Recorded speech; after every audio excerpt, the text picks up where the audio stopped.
On a sunny morning, something unusual happened. I heard footsteps coming into the house. It was Kevin and Elizabeth, carrying a lot of luggage. They were breathing heavily, but when they saw me, they smiled sarcastically and said, "We're moving in with you today. If you don't like it, divorce me and leave."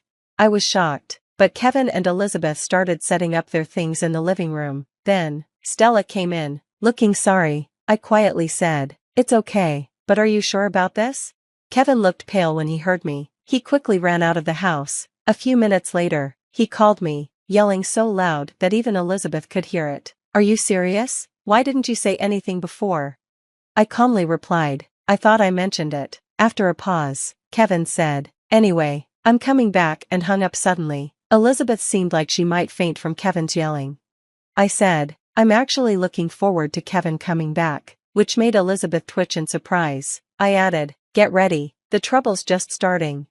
My name is Madison, and I'm 45 years old. I work in an office, and last year, I got transferred to a very busy department, so I've been working a lot. I married Kevin when I was 40. We met at a company party where Kevin was a guest, and we hit it off because we're both from the same hometown. Kevin is 5 years older than me and is very confident, which was perfect for me because I had almost given up on marriage by that time. We dated for a year and got married without a wedding ceremony because Kevin thought it was a waste of money, which made me a little sad, but looking back, I wish I had thought more about the marriage before agreeing.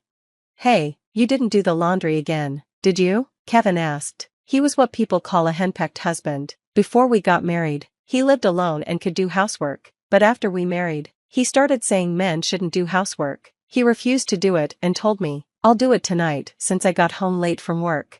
I replied, "Coming home to be yelled at just makes me more tired." Kevin, upset with my response, raised his eyebrows and said, "Don't talk back. Who do you think brings home the food you eat?" Honestly, I earn more money than Kevin. He knew this when we got married, and we agreed on both of us working, but after a year of marriage, it felt like he had completely forgotten that. I used to argue with him, but as Kevin kept getting angrier and shouting more, I stopped. I quickly started apologizing just to keep the peace. "I'm sorry, it was my fault." Kevin replied, "Do you really think so?" "Yes, thank you," I said. "It's because of your hard work that we can live this life." This would make Kevin happy. He'd hum a tune and then go take a bath.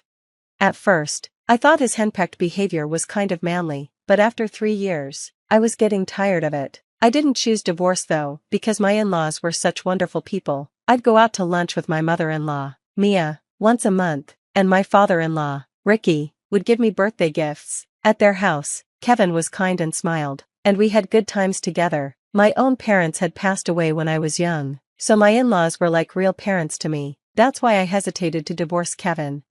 But there was one thing I couldn't stand, Elizabeth, Kevin's sister-in-law, who lived nearby. Elizabeth had divorced because of her affair and now lived alone in an apartment. When I heard about her affair, I started to dislike her. Elizabeth didn't like me either and would badmouth me in front of Kevin, who always supported her instead of reprimanding her. Elizabeth had a daughter named Stella, who lived with her ex-husband. Stella was the spitting image of Elizabeth, but she had a completely different, kind personality. Stella was a very good girl. She used to visit Elizabeth about twice a month, and each time, Elizabeth would bring Stella to our house. "Just a minute, Madison. Please feed Stella something delicious. I'm heading out," Elizabeth would say as she left. "Thanks, bye," Elizabeth would say quickly and leave without waiting for me to respond. Every time, Stella would apologize, and I couldn't ignore such a sweet girl like her. So, I ended up feeding her and taking her out to different places. "Madison, thank you, as always," Stella would say. "It's okay. Did you have fun?" I'd ask.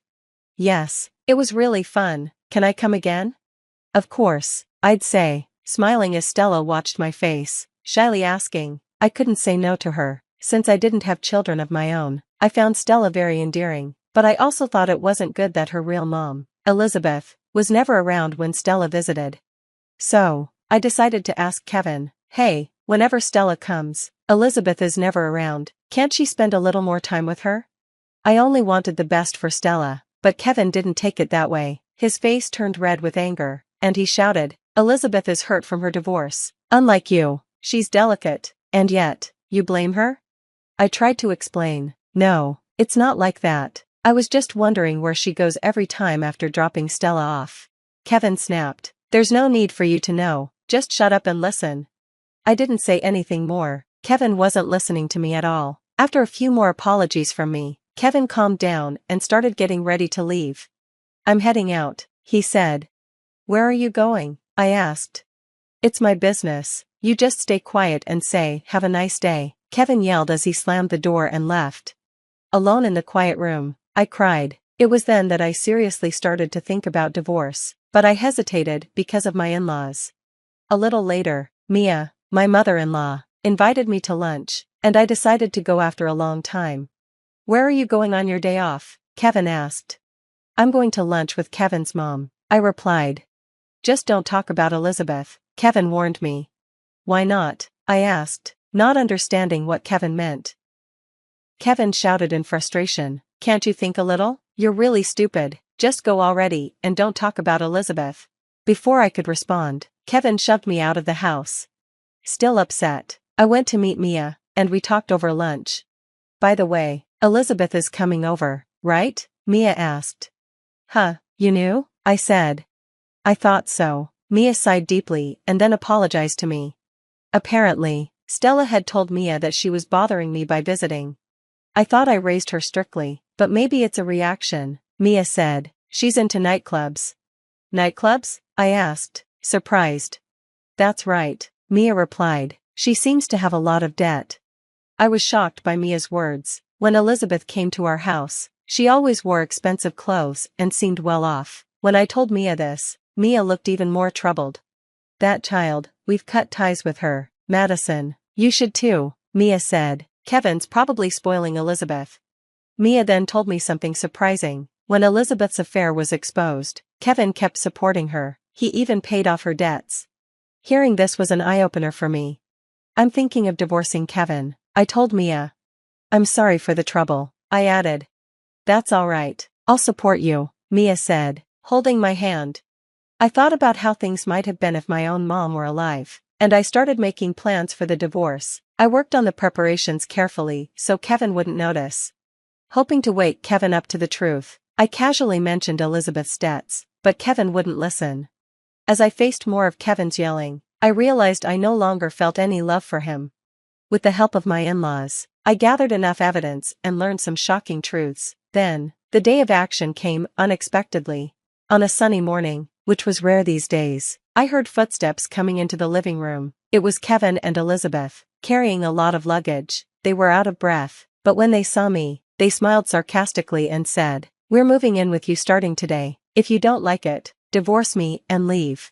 Ignoring my shock, Kevin and the others began spreading their things around the living room. Then, Stella, looking apologetic, followed them in. I quietly said, "It's okay, but are you sure about this?"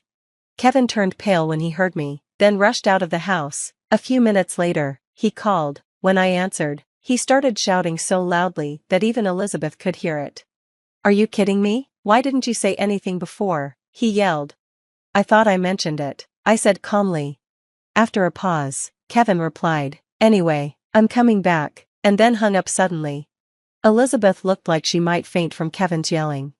"I'm actually looking forward to Kevin coming back," I said. At my words, Elizabeth's shoulders tensed in surprise. "Get ready, the trouble is just beginning," I added. When Kevin returned, he immediately confronted Elizabeth. "Elizabeth, what's this about your debts? I didn't know anything about it," he asked. "It's just a small debt," Elizabeth answered, avoiding eye contact. I couldn't help but laugh at her response. Elizabeth glared at me, so I decided to respond. "Really, Elizabeth? Calling $150,000 a small debt? I couldn't call such a huge amount a small debt."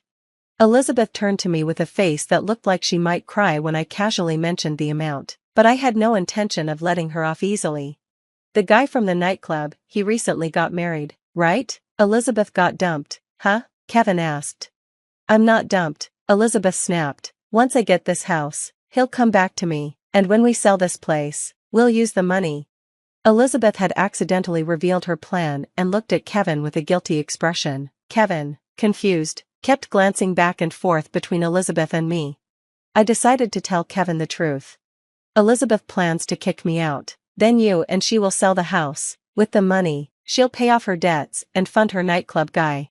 What the hell is that? Kevin asked, stunned. He couldn't believe his sister was using him like this. Is this all a lie? Kevin asked, his voice shaking. I want to live with Stella, so let us stay, I said, trying to reason with him. I was planning to work and support both you and Stella. Hearing Kevin's words, my head ached. He couldn't support his wife, but he was planning to support his sister and niece. Elizabeth defiantly replied, you're just an ATM, big brother. Once we sell the house, I can go back to him. Won't you listen to my request? ATM? What's that about? Kevin asked, clearly confused. Enough, Elizabeth, Kevin shouted in frustration. The two of them kept yelling at each other, and it felt ugly and ridiculous. I wasn't the one who spoke up though, it was Stella. Enough, both of you, Stella said. I don't want to live together. I only came here today to say goodbye.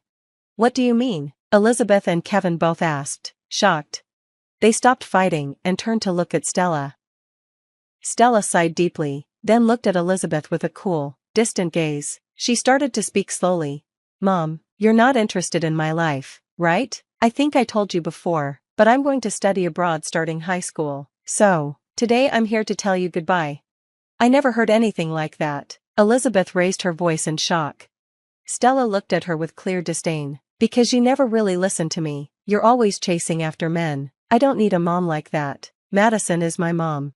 What do you mean? Elizabeth glared at Stella, as if she were an enemy, but I was just as surprised. Stella walked up to me and hugged me tightly. Thank you for holding my hand, for the delicious meals, for listening, and for taking me places. You felt like a real mom. Stella's words warmed my heart. I felt so fulfilled and happy, as if everything I had done for her had finally paid off. I never had children, so I often worried if I was interacting with Stella the right way. That's why I was even more moved by her words. Stella, I too am happy to be with you. Do your best over there, I said, wiping away my tears. Stella smiled at me. Yeah, I want to call and send messages. Is that okay? Of course, I said, and we shared a laugh. Elizabeth watched us, resentfully, then, with a smug smile, as if she had an idea, she started laughing. Stella, I'll go with you. It's hard to live there alone, isn't it? Let's live together. They'll pay for our living expenses, right? I was astounded by her audacity, and Stella beside me looked just as disgusted, but Elizabeth, unaware of our reactions, continued to fantasize about life after going abroad. Mom, while Stella's at school, we can go to the beach or shopping. When she's working her part-time job, I'll take a nap. At night, I'll go out a bit. Elizabeth only talked about leisure, with no mention of work. Stella looked at her with contempt and suddenly burst into laughter. What's so funny? Elizabeth asked angrily. It's hilarious, Stella said. Why would I want to live with you? Besides, I'm going to be in a dormitory, so you can't come. Elizabeth's face turned red with anger, but before she could lash out at Stella, someone interrupted. Enough already, came a deep voice. Ricky suddenly appeared in the living room, surprising Elizabeth. Mia was with him, looking angry. I heard from Madison and came here. How long are you going to keep troubling everyone? Mia said sharply. Mom, this is a misunderstanding. Stella decided this on her own. Elizabeth tried to explain. But Mia stepped forward, raised her hand, and a loud slap echoed in the living room. The room fell silent. Elizabeth was the first to speak. That's awful. You hit me. Mia retorted. You deserve it. I should have stepped in sooner. I left you alone after all the trouble you caused for Madison. We've arranged for you to stay with a relative. We're leaving now, Mia said. Elizabeth turned pale and looked to Kevin for help, but he avoided her gaze. Feeling betrayed, Elizabeth was led out of the house by Ricky. Kevin looked at me, pale-faced, and said, Hey, I'm sorry, I should have listened to Madison more. I'll listen from now on. Mia retorted, surprised by Kevin's casual words. What a naive thought. She continued, emotionlessly, I told you before not to involve yourself with Elizabeth, especially when you're married, but you didn't listen. Now, the only choice left is divorce. Kevin looked at me, shocked, and I smiled at him, feeling slightly relieved. I then prepared to drop the bombshell. Let's get a divorce. I'll also claim alimony for your verbal abuse, and maybe for infidelity too, I said. Kevin stumbled over his words, trying to act innocent. Infidelity? What are you talking about? I felt pathetic for ever thinking such a man could be reliable. I pulled out several photos from my bag and showed them to Kevin. Do you recognize this woman? Did you take secret photos? If someone is doing something they shouldn't, isn't it their fault? Kevin, seemingly out of excuses, stayed silent. Looking frustrated, I laid out some documents and had him sign them. After everything was finalized, I smiled at him and said, "Thank you for everything. Even though I made more money, did all the housework, and handled everything else, it was me who took care of everything, so take care, and don't forget the payments." Kevin had nothing more to say. I said goodbye to Mia and left our house. I arranged to pick up my belongings later and stayed at a nearby hotel. After dropping Stella off at her home, I finally had a clean room, a soft bed, and a space without anyone to complain. That's when I truly regained my freedom after 5 years. The next day, I promptly filed for divorce and became truly free. Mia called to apologize and assured me that Kevin would deposit the alimony within a week, which he did in full. Since Kevin had little savings left from giving money to Elizabeth, the in-laws had paid the alimony in advance. They told me not to worry, as they would get Kevin to repay it in full. Kevin lost his job and ended up living with a different relative. He was sent to a farm where he worked from dawn to dusk without any holidays. Escape was impossible without a car, and the mountain roads were too much for Kevin, who had never driven them. I thought it was tough, but I didn't feel sorry for him. Kevin's affair partner was a club girl who only saw him as a paying customer. She didn't even know he was married and apologized when I met her. She even returned the branded bags Kevin had given her, which I sold and used the money for lunches with Stella. Elizabeth was sent to live with relatives near the sea, working from sunrise every day. Her once well-maintained hair and nails were now a mess. She had fallen behind on child support payments for Stella, and the relatives had to cover it, so now she worked unpaid. I could only hope she might change her ways. Stella, on the other hand, successfully went abroad and now lives in an overseas dormitory. She's gotten close to a girl she shares a room with, and I get messages about their daily adventures. She's planning to bring her friend for a visit during a long break, and I've agreed to host them for sightseeing. As for me, my days are still busy, but without the marriage, my chores are halved, and there's no one to complain. It's a different kind of busy, but much more fulfilling. When I dropped Stella off, I met her dad, Elizabeth's ex-husband, for the first time. He's a nice guy, and we exchanged contacts. We kept in touch about Stella and eventually started going out together. I found peace just being with him, something I never had with Kevin. Even I'm a bit surprised by these feelings.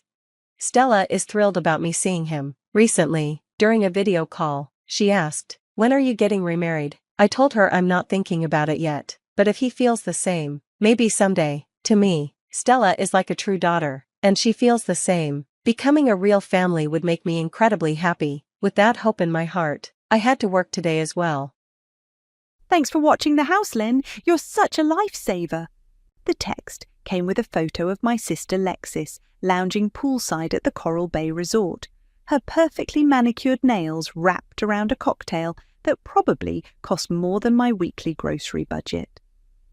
My name is Linda, and I was sitting in my parents' marble-clad kitchen, staring at their designer coffee machine I didn't know how to operate, wondering how I'd become the family's unpaid house-sitter while they lived it up in paradise. Seriously, though, I muttered to Princess, my parents' pampered white poodle, who was giving me judgmental looks from her custom bed. How did we get here? The answer, unfortunately, was a conversation from 3 weeks ago that still made my stomach churn. I'd been grading papers at my kitchen table, my actual kitchen table, the wobbly IKEA one with coffee stains, when Mom called. "Linda, darling, we need to talk." Her voice had that syrupy tone she used when she was about to deliver bad news wrapped in fake concern. "What's up, Mom?" "Well, the family's planning a little getaway to Coral Bay Resort. You know, the one featured in Architectural Digest. 5-star, absolutely divine." I'd felt a flutter of excitement. A family vacation sounded amazing. "That sounds incredible. When are we—" "Oh, sweetie." The pause stretched long enough for me to realize where this was heading. "We've been talking, and we think it might be better if you sat this one out." The words hit like a slap. "Excuse me?" It's just that the resort is quite upscale, and we know how you feel about those kinds of places. Remember how uncomfortable you were at Lexis's engagement party at the country club? All those sideways looks when you showed up in that, what was it, Target dress? I'd loved that dress. It was navy blue, simple, elegant. Or so I'd thought. Mum, I can handle a nice resort. Of course you can, darling, but think about the expense. The spa treatments, the fine dining, the shopping excursions. We'd hate for you to feel left out when you can't participate in everything. Dad's voice had boomed in the background. Tell her about the house sitting. Right, we were hoping you could watch the house and take care of Princess. You know how she gets with strangers, and the house sitter we usually use is booked. It would be such a help. I'd sat there, phone pressed to my ear, watching my reflection in my laptop screen. 31 years old, college-educated, employed, responsible, and somehow still the family charity case. How long is this trip? Just a week, maybe 10 days if we decide to extend. The weather's supposed to be perfect. And everyone else is going. Lexis, Cade, even Scarlett. Scarlett wasn't even family, just Mum's friend who'd somehow become a permanent fixture at family events. Well, yes, Lexis is bringing her photographer for some content creation. You know how important her brand is. And Cade's been so stressed with his new business venture. He needs this. Cade's business venture was a cryptocurrency podcast with 12 subscribers. But sure. What about Naomi? My cousin was usually my only ally at family gatherings. Naomi's coming too, of course. She's family. The message was clear. Everyone was family except me. I see. You understand, don't you, sweetheart? We're just looking out for you, protecting you from an uncomfortable situation. I'd wanted to scream. Instead, I'd heard myself saying, Sure, Mum, I understand. Wonderful. We'll drop Princess off tomorrow. The house key is in the usual spot. Oh, and Linda, this stays between us, okay? No need to make the others feel guilty about having a nice time. Now, 3 weeks later, I was living in their McMansion, sleeping in my childhood bedroom that had been converted into Mum's craft room, surrounded by half-finished scrapbooks and expensive art supplies she'd used exactly once. My phone buzzed again. This time, it was the family group chat, the one I was mysteriously never added to, but somehow received screenshots from. Cade had posted a video of himself jet-skiing, captioned, Living my best life, that your blessed back vacation, hot Kelly family vibes. Then Lexis, sunset dinner at Maria. The lobster here is insane. As luxury, life, heart your family time. Even Scarlett had chimed in. So grateful to be included in this amazing family adventure. The Kellys know how to do it right. I screenshot the messages and sent them to my best friend Sarah with a single word. Really? She called immediately. Are you kidding me right now? Nope, they're posting their luxury vacation while I'm here cleaning their toilets and walking their dog. This is insane, Linda. Even for your family, this is next level cruel. I walked to the window, overlooking their perfectly manicured backyard. The worst part is, I actually believed Mum when she said it was for my own good.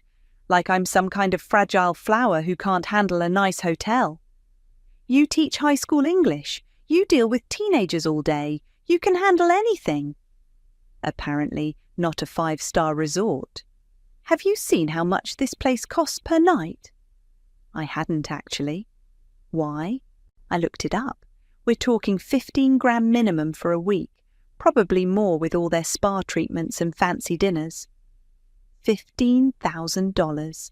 I made that in a month before taxes. Must be nice, I muttered.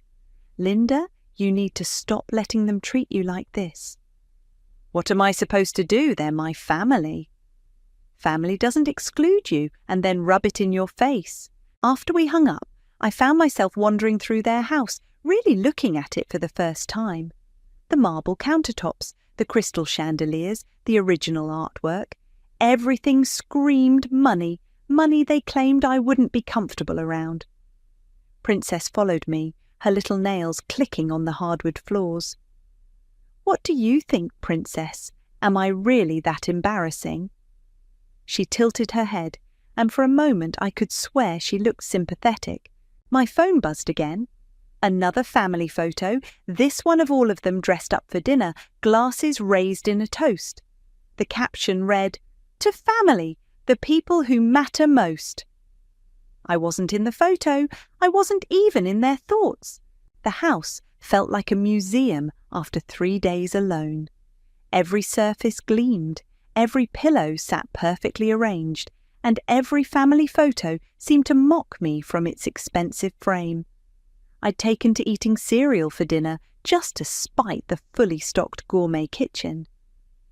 "At least you appreciate me, right, Princess?" I said, scratching behind her ears as she curled up next to me on the forbidden white couch. My phone lit up with another notification. This time, it was a video call from the group chat. I could see the preview, all of them crowded around a phone screen, tropical drinks in hand, the ocean sparkling behind them. I declined the call. Immediately, my phone started ringing. "Mum, Linda, why didn't you answer the group call?" "I'm busy, house sitting, like you asked." "We wanted to show you the sunset. It's absolutely breathtaking here." "I'm sure it is." "You sound upset, darling. What's wrong?" I looked around at their palace, then down at my pajama pants and oversized teaching conference t-shirt. "Nothing's wrong, Mom. Just tired."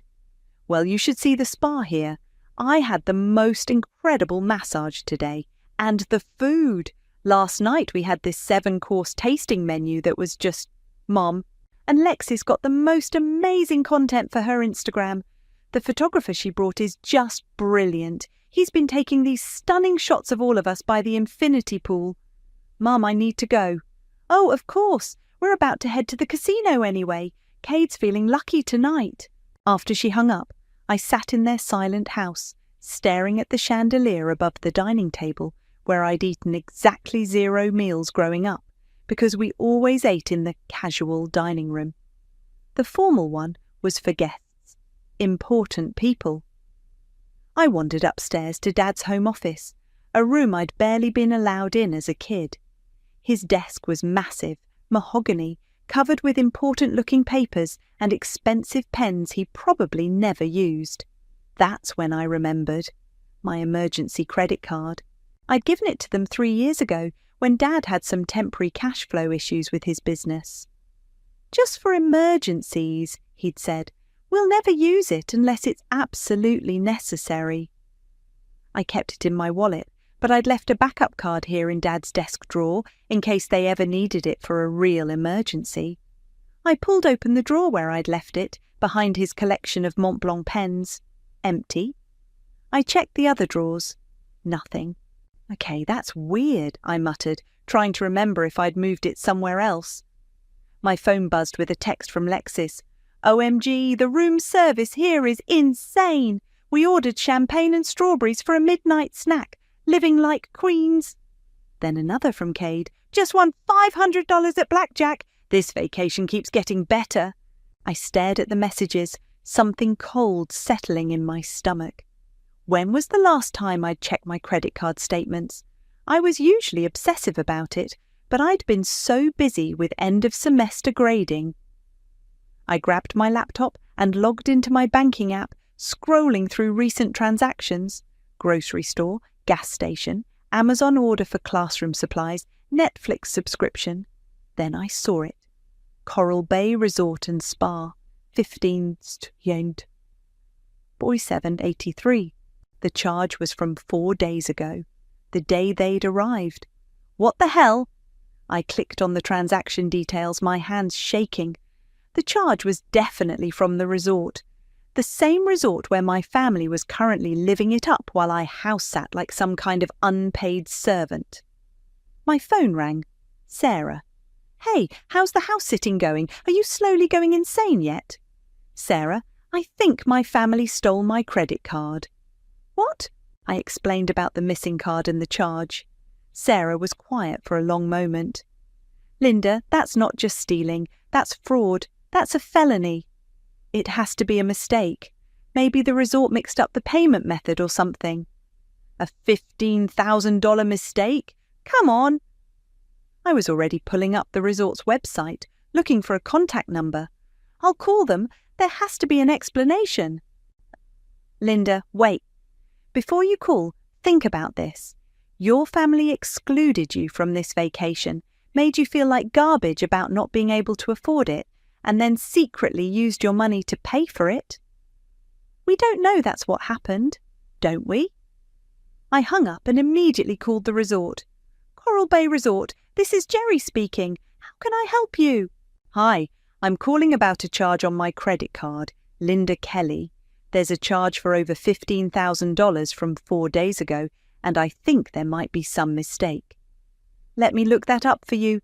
Can you provide the last 4 digits of the card?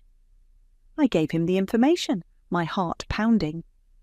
I see the charge here. This was for a premium ocean view suite, spa packages, dining credits, and activities for a party of 6. The reservation was made by Alexis Kelly. Are you related? She's my sister. The card was provided at check-in as the primary payment method for all charges during the stay. My vision blurred. All charges? Yes, Mum, any additional expenses during their stay will be charged to this card as well. I hung up without saying goodbye. They'd used my card, my emergency credit card that was supposed to be for actual emergencies. They'd used it to pay for their luxury vacation while telling me I couldn't come because I couldn't afford it. My phone buzzed again. Another family photo, this one of them all dressed up for some fancy dinner, champagne glasses raised. The caption read, "So blessed to be here with the people who matter most. Family, sight grateful, sight living or best life." I screenshot it and sent it to Sarah with a message. They're using my money to pay for the vacation I was too poor to attend. She called immediately. I'm coming over. Sarah, you don't need to. I'm coming over right now. Don't do anything until I get there. After she hung up, I sat in Dad's office chair, staring at the empty drawer where my credit card should have been. Princess wandered in and sat at my feet, looking up at me with those big, sympathetic eyes. They really did it, didn't they, Princess? They actually stole from me. She whined softly like she understood. My phone lit up with another notification. A fraud alert from my bank. Unusual spending pattern detected on your account. Please verify recent charges or call our fraud hotline immediately. Even my bank knew something was wrong. I was still staring at the alert when another text came through, this one from Mom. Having the most wonderful time. You would have loved the sunset tonight. Miss you. The audacity was breathtaking. Sarah arrived 20 minutes later with a bottle of wine and murder in her eyes. Show me everything, she said, not even bothering with hello. I pulled up my banking app on my laptop. Look at this, $15,000, and according to the resort, any additional charges go on my card too. Jesus Christ, Linda, this is insane. Sarah poured herself a glass of wine without asking. What did your parents say when you confronted them? I haven't confronted them yet. What? Why not? Because I wanted to be sure before I accused my own family of stealing from me. Sarah gave me a look. Honey, the evidence is right there. Your missing card, the charge, the timing. What more do you need? I was about to answer when my phone buzzed with a text from Naomi. Hey, cuz, hope you're doing okay house sitting. Family seems to be having a blast. Kinda wish I was home, though. This place is a bit much for me. Wait, I said, showing Sarah the text. Naomi's there too. She might know something. I called her immediately. Linda, how's Princess treating you? She's fine. Naomi, can I ask you something? How did everyone pay for this vacation? I mean, it's pretty expensive. There was a pause. I'm not really sure. I just paid my own way. Why? Did you see how Mum and Dad paid? or Lexis? Actually, that's weird you mention it. I saw Lexis hand over a credit card at check-in, but she was being really secretive about it. Wouldn't let anyone see it. My stomach dropped. What do you mean secretive? She, covered it with her hand when she gave it to the front desk guy. And when Cade asked whose card it was, she just said, "Don't worry about it," and changed the subject. Sarah was making throat-slitting gestures at me. "Naomi, this is going to sound crazy, but I think they used my credit card." "What? No way! That's not possible."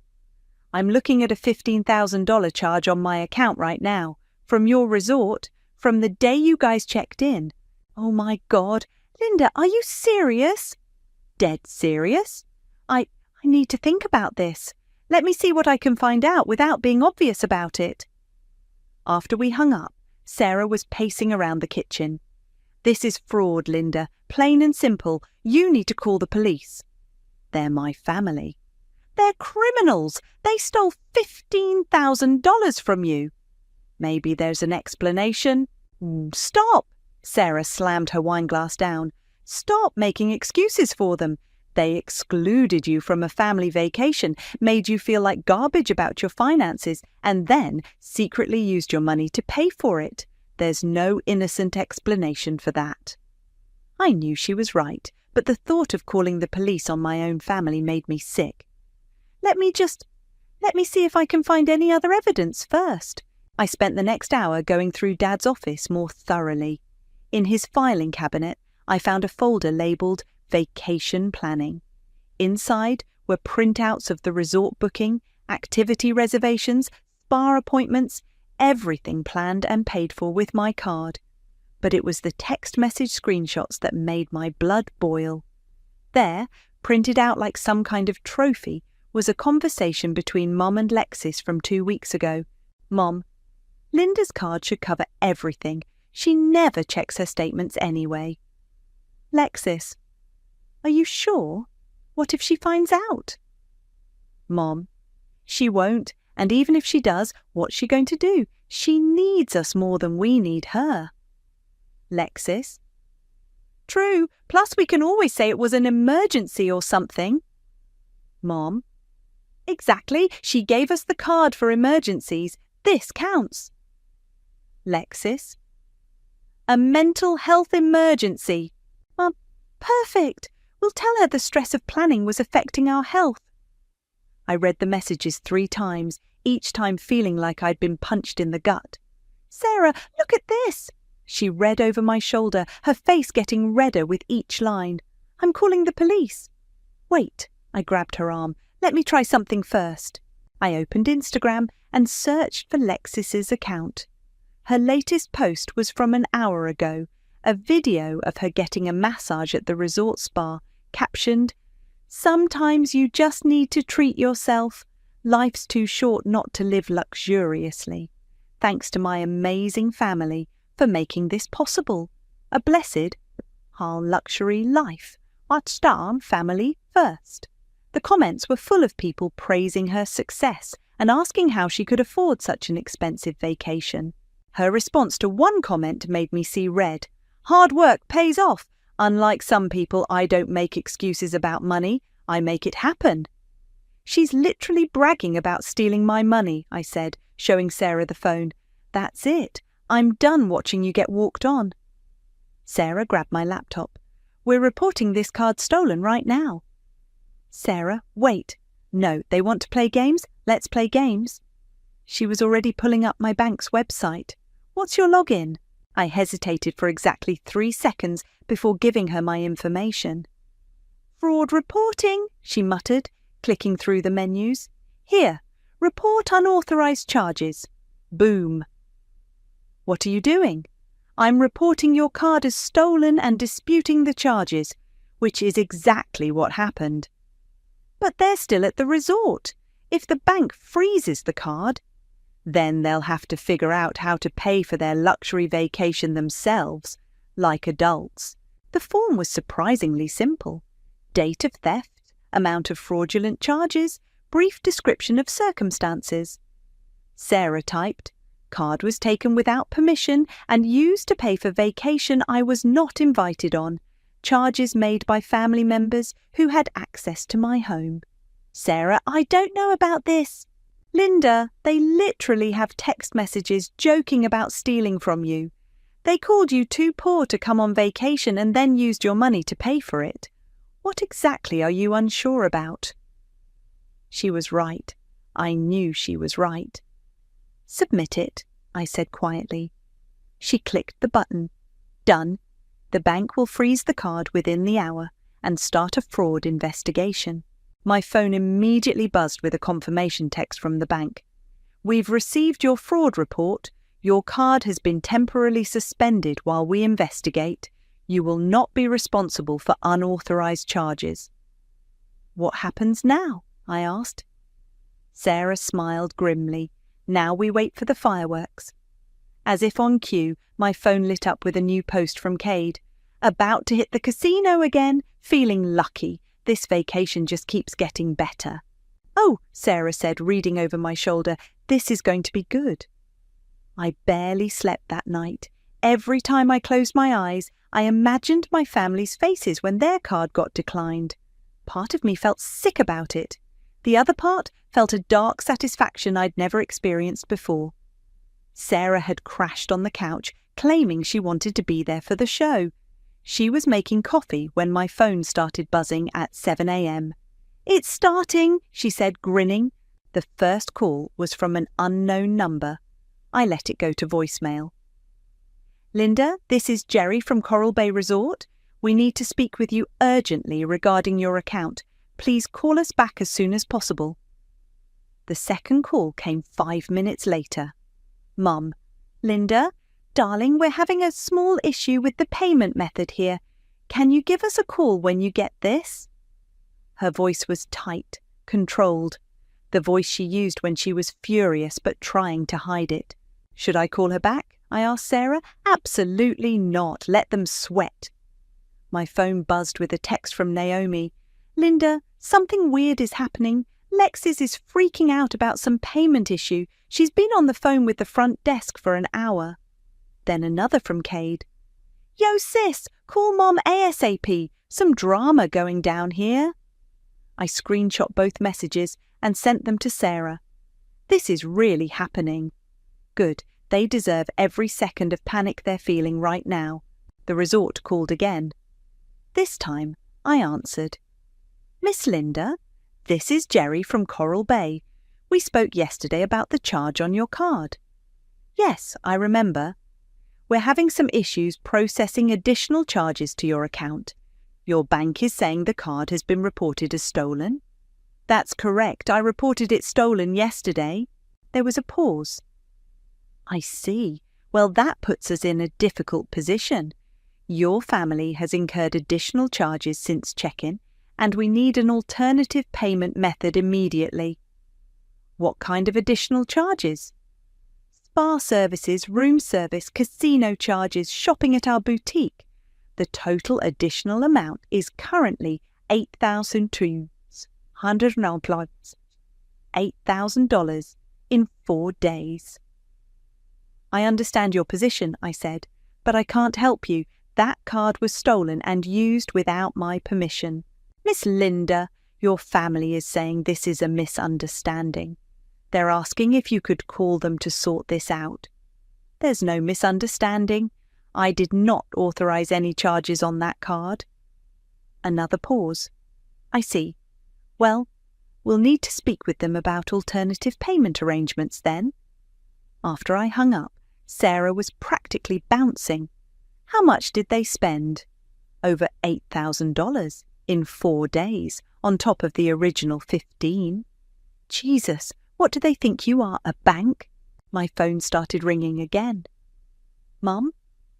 Don't answer it, Sarah said. I have to eventually. Not yet, let them panic a little more. Instead, I called Naomi. Linda, what the hell is going on? Lexis is having a complete meltdown. She's locked herself in the bathroom and won't come out. What's she saying? Something about the card being frozen and how this is all a huge mistake. Mum's trying to call you, but you're not answering. Dad's yelling at the resort manager. It's chaos. What about you? How are you paying for your stuff? I have my own card, remember? I'm fine. But Linda, they're saying you need to call the bank and fix this. They're acting like it's your fault somehow. My fault? Yeah, like you should have warned them or something. It's really weird. After we hung up, I stared at my phone. 23 missed calls from various family members, dozens of texts ranging from concerned to demanding to downright nasty. The latest one from Lexis made my jaw drop. Linda, I don't know what game you're playing, but you need to fix this right now. You're embarrassing our entire family. People are staring. This is humiliating. Look at this, I showed Sarah the text. The audacity. She steals your money and then blames you for the consequences. My phone rang again. This time, it was a group video call from the family chat. Answer it, Sarah said. I want to see their faces. I accepted the call. The screen filled with chaos. I could see Mom, Dad, Lexis, Cade and Scarlett all crowded around someone's phone. They looked frazzled, stressed and furious. Linda! Mum's voice was shrill. Thank God you answered. We need you to call your bank immediately and clear up this misunderstanding. What misunderstanding? The card being reported stolen. It's obviously a mistake. We're family. Actually, it's not a mistake. I reported it stolen because it was stolen. The silence was deafening. What are you talking about? Dad's voice boomed from off-screen. I'm talking about you taking my credit card without permission and using it to pay for a vacation you specifically excluded me from. Linda, sweetheart, Mum's voice took on that patronizing tone. We had permission. You gave us that card for emergencies. This wasn't an emergency. Of course it was. We needed a family bonding experience. The stress of planning was affecting our health. I couldn't help but laugh. You used the exact excuse from your text messages. What text messages? The ones I found in Dad's office. The ones where you and Lexis joke about me never checking my statements and how I need you more than you need me. The colour drained from Mum's face. Linda, Lexis jumped in. You're being ridiculous. It's just money. Family helps family. Family includes family in vacations. They don't steal from each other. We didn't steal anything, Cade shouted. You're being dramatic. $23,000, Cade. That's how much you've spent on my card. It's not that much. It's more than I make in a month. Suddenly, I could see someone in a uniform approaching them in the background. Hotel security. Folks, we need to resolve this payment issue now, a man's voice said off camera. Linda, Mum's voice was desperate now. Please, just call the bank. Tell them it was a mistake. No. What do you mean, no? I mean, no. You made your choice when you excluded me from this vacation. You made your choice when you took my card without asking. You made your choice when you spent $23,000 of my money while telling me I was too poor to come with you. Linda, be reasonable. I am being reasonable. You want to act like I'm not family. Fine, handle your own problems. Sari, if you don't fix this right now, Mum's voice turned cold, you're going to regret it. We're your family. We can make your life very difficult. More difficult than it already is. You've spent years making me feel like I'm not good enough for this family. Well, congratulations. You finally convinced me. I could see the security guard getting closer. Linda, please, Lexis started. I hung up and immediately blocked all their numbers. Holy shit, Sarah said. That was incredible. My hands were shaking, but I felt lighter somehow. Like I'd been holding my breath for years and finally exhaled. What happens now? I asked. Now they figure out how to pay for their own vacation, like adults. My phone buzzed with a text from an unknown number. Probably one of them using someone else's phone. But it was from Naomi. Linda, I saw everything. I'm so sorry. I had no idea they were using your money. This is so messed up. At least someone in my family had a conscience. Thanks, I texted back. How bad is it there? Bad. Security is talking to them now. I think they might have to leave. Perfect. 2 hours later, my phone rang from another unknown number.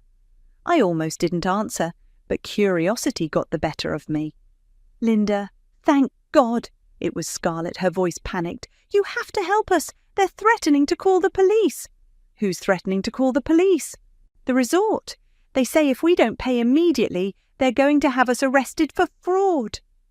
I put the phone on speaker so Sarah could hear. That sounds like a problem you need to solve, Scarlett. Linda, please.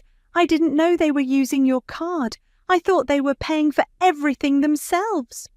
Then why are you calling me? Because they said you could fix this. Just call your bank and tell them it was a mistake. It wasn't a mistake. But Linda, Scarlett, you're not even family. Why are you involved in this? There was a pause. Your mum said. She said if I helped convince you, they'd pay for my part of the trip too. Of course they did. Well, good luck with that.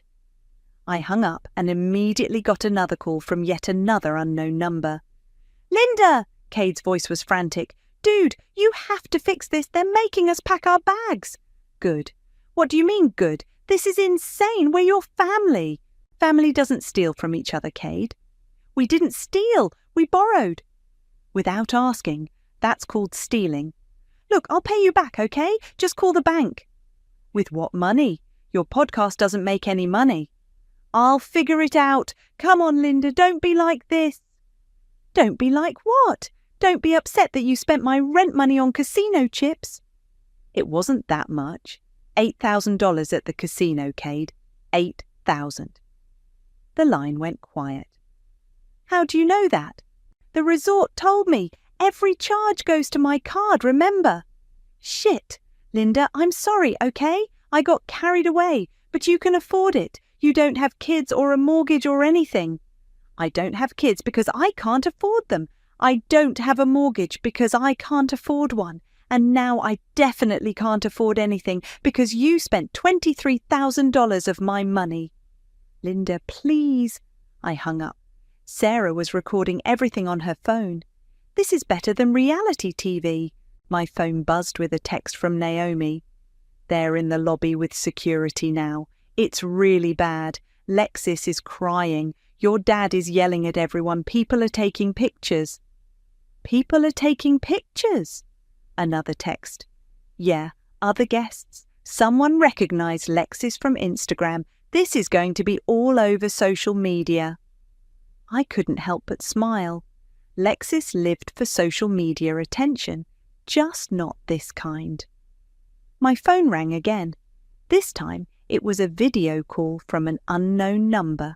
Don't answer it, Sarah said. I want to see what's happening. I accepted the call. The screen showed chaos in what looked like the resort lobby. I could see my entire family huddled together, surrounded by luggage, while a man in a suit, presumably Jerry, the manager, stood nearby with 2 security guards. Linda! Mum's face appeared on screen, tear-streaked and desperate. You have to help us. They're treating us like criminals. You are criminals. You committed credit card fraud. Oh, we're your family. Family doesn't exclude each other from vacations and then steal their money to pay for it. Jerry stepped into view. Miss Linda, this is Jerry from the resort. I need to inform you that if this payment issue isn't resolved in the next 30 minutes, we'll have no choice but to involve local authorities. I understand. That's between you and them. But they're claiming you authorised these charges. I absolutely did not. I've already filed a fraud report with my bank. You have the documentation. Yes, we do. Thank you for clarifying. Jerry stepped away, and suddenly Dad's face filled the screen, red with anger. Linda, you stop this nonsense right now. You're embarrassing this entire family. I'm embarrassing the family. You stole $23,000 from me. We didn't steal anything. That money was just sitting in your account doing nothing. It was my emergency fund. Well, this is an emergency. An emergency you created by excluding me and then stealing from me. Lexis pushed Dad aside, her makeup running down her face. Linda, I'm begging you. My followers are here. People are recording this. You're ruining my brand. Your brand! Your brand is built on stolen money. It's not stolen. We're family. Then why didn't you ask permission? Because, she faltered, because you knew I'd say no. Because you knew this was wrong. Linda, Mum's voice was getting shrill, if you don't fix this right now, you're out of this family. Do you hear me? Out. Good. I never felt like I was in it anyway. You'll regret this. When you need us, we won't be there. When have you ever been there for me? The silence stretched long enough that I could hear other resort guests murmuring in the background. We raised you, Dad shouted. You raised me to be your backup plan, your emergency fund, your house sitter. Well, congratulations, you finally pushed me too far. I could see Jerry approaching them again with the security guards. Folks, time's up. We need a resolution now. Linda, Lexis screamed, please. Figure it out yourselves. I hung up and immediately blocked that number too. Sarah was staring at me with something like awe. I have never seen anything like that in my life. I can't believe I just did that. I can't believe you didn't do it sooner. My phone buzzed with a text from Naomi. Holy shit, Linda. They're being escorted out by security. Lexis is having a complete breakdown. People are definitely filming this. Then another. Your mum just screamed, this is all Linda's fault, loud enough for the whole lobby to hear. And another. I'm staying. I paid my own way and I'm not involved in this mess. But Linda, I think you did the right thing. I screenshot Naomi's messages and sent them to Sarah. Your cousin seems cool. She's the only one with any sense. My phone rang one more time, another unknown number. Don't answer it, Sarah said. But I was curious. I picked up. Linda? It was a voice I didn't recognize. This is Channel 7 News. We understand there was an incident at Coral Bay Resort involving your family. Would you like to comment? I hung up immediately. Oh shit, Sarah said. It's going public. What do you mean? Someone must have posted the videos online. If the news is calling you.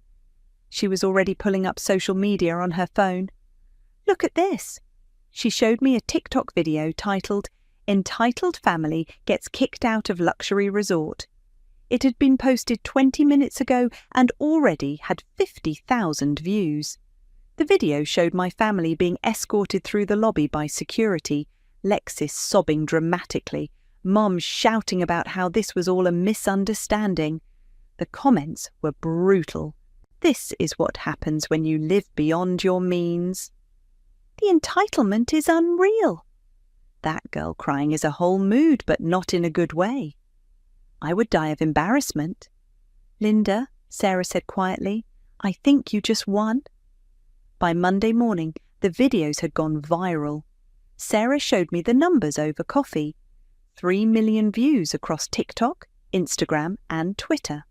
Someone had even made it into a meme. Look at this one, she said, showing me her phone. It's Lexis crying with the caption, when you realise other people's money runs out. I was scrolling through the comments when my phone rang. My principal, Mrs. Rodriguez. Linda, I need you to come in early today. We need to talk. My stomach dropped. Is everything okay? Just come in. My office, 7:30. She hung up without explanation. Shit, I said to Sarah. This is about the videos, isn't it? Maybe not. Maybe it's something else. But we both knew it wasn't. I got to school 45 minutes early, my hands shaking as I walked to the main office. Mrs. Rodriguez was waiting with a cup of coffee and a grim expression. Sit down, Linda. I sat. I got a very interesting phone call this weekend from your mother. Of course she did. She's claiming you committed credit card fraud and that you're under investigation by the police. That's not true. She also said you've been stealing from your family for years and that you're mentally unstable. None of that is true. Mrs. Rodriguez leaned back in her chair. I figured as much. Your mother was very dramatic. But Linda, there are videos all over social media. Students are talking about it. Parents are asking questions. I can explain.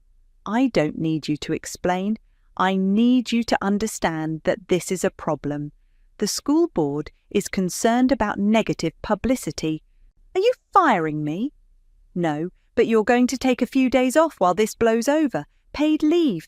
Let the internet find something else to obsess over. Relief flooded through me. Thank you. Linda, off the record, your family sounds like a nightmare. But on the record, you need to be careful. This kind of attention can follow you. I was walking to my car when my phone rang. Unknown number. Linda, this is Detective Martinez with the County Sheriff's Office. We need to speak with you about a fraud complaint that was filed against you. My blood turned to ice. A fraud complaint? Yes, ma'am. Can you come to the station this afternoon? Am I under arrest? No, ma'am. We just need to get your side of the story. After I hung up, I called Sarah immediately. They filed a police report against me. What? Those bastards? I have to go to the police station this afternoon. I'm coming with you, and we're bringing every piece of evidence we have.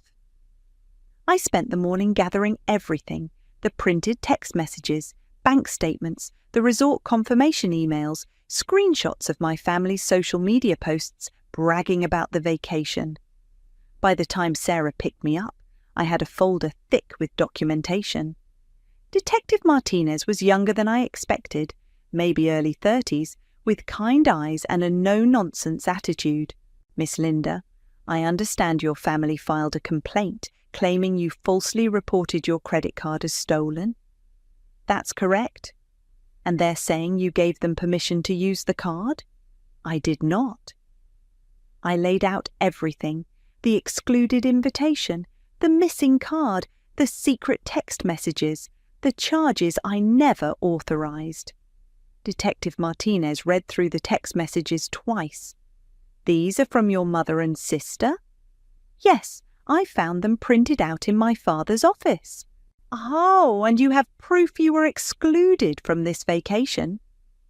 I showed him screenshots of the family group chat, the posts about the vacation I wasn't invited to, Lexis's Instagram stories bragging about the trip. Miss Linda, this is pretty clear-cut. You were the victim of credit card fraud. So I'm not in trouble? No, ma'am. In fact, I'll be recommending charges against your family members. Charges? Credit card fraud? Identity theft? Possibly conspiracy. This is serious stuff. I felt dizzy. I don't want to press charges. I just wanted my money back. I understand, but the state might press charges anyway. This is a felony.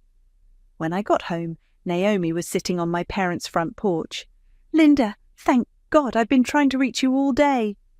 What are you doing here? I thought you were still at the resort. I flew home this morning. I couldn't stay after everything. We went inside, and Naomi immediately started talking. Linda, it was so much worse after you hung up. They had to call their friends to wire money just to pay the hotel bill. Your dad was screaming at everyone. Lexis locked herself in the bathroom for 3 hours. How did they finally pay? Mum had to call her sister in California and beg for a loan. It was humiliating. Good. But Linda, they're not done. They're telling everyone you're mentally ill. They're saying you've been stealing from them for years and that this was revenge. The detective already told me they filed a police report. They did more than that. They called your school, your landlord, even some of your friends. They're trying to destroy your reputation. My phone buzzed with a text from my landlord. Linda, I received a concerning call about you. Please call me when you get this. Then another from my friend Jessica. Hey, your mum called me asking weird questions about your mental health. What's going on? They're trying to ruin my life, I said, showing Naomi the texts. I know.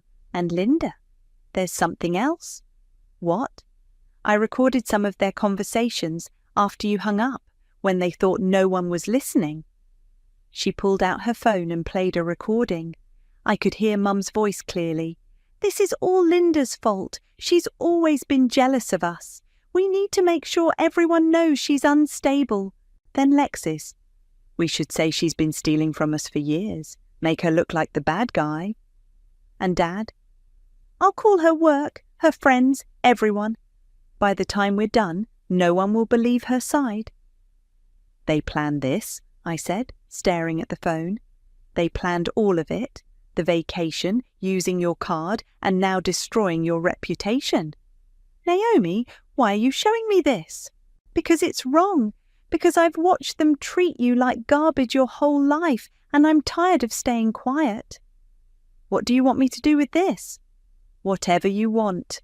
But Linda, you have proof now. Proof that they're lying about everything. I looked at the recording, then at all the evidence spread across the coffee table. I want to call Detective Martinez. Good. And Naomi, thank you for finally standing up for me. I should have done it years ago. As I dialed the detective's number, I realized something had shifted. I wasn't just defending myself anymore. I was fighting back. And this time, I had ammunition. Detective Martinez listened to Naomi's recording 3 times before speaking. This changes everything. They're not just guilty of fraud, they're actively trying to obstruct justice by discrediting the victim. What happens now? I asked. Now we bring them in for questioning, all of them. Even Scarlett? If she was part of the conspiracy, yes. My phone had been buzzing non-stop with calls from unknown numbers. Finally, I answered one. Linda, this is Mum. We need to talk. Through lawyers? Don't be ridiculous. We're family. We can work this out. You called my boss and told her I was mentally ill. We're worried about you. This behaviour isn't normal. What behaviour? Standing up for myself? Destroying your family over money. It's sick. I put the phone on speaker so Naomi could hear. Mum, I have recordings of you planning to ruin my reputation. The silence stretched for 10 seconds. I don't know what you're talking about. Really? Because I have you on tape saying this is all my fault and that you need to make everyone think I'm unstable. That's taken out of context. What context makes that okay? Linda, you're being manipulated. Someone is turning you against your family. The only person who manipulated me was you for 31 years. We gave you everything. We raised you, fed you, clothed you. You gave me scraps and made me grateful for them. You excluded me from family events, made me feel worthless, and then stole my money when you thought I wouldn't fight back. We didn't steal anything. $23,000, Mum. That's what you stole. It's just money. It's my money. Money I saved by living in a tiny apartment and driving a 10-year-old car while you lived in your mansion and judged me for not being successful enough. Linda, please. No, I'm done. The police have everything. The recordings, the text messages, the bank records. You want to destroy my reputation? Go ahead, but I'm taking you down with me.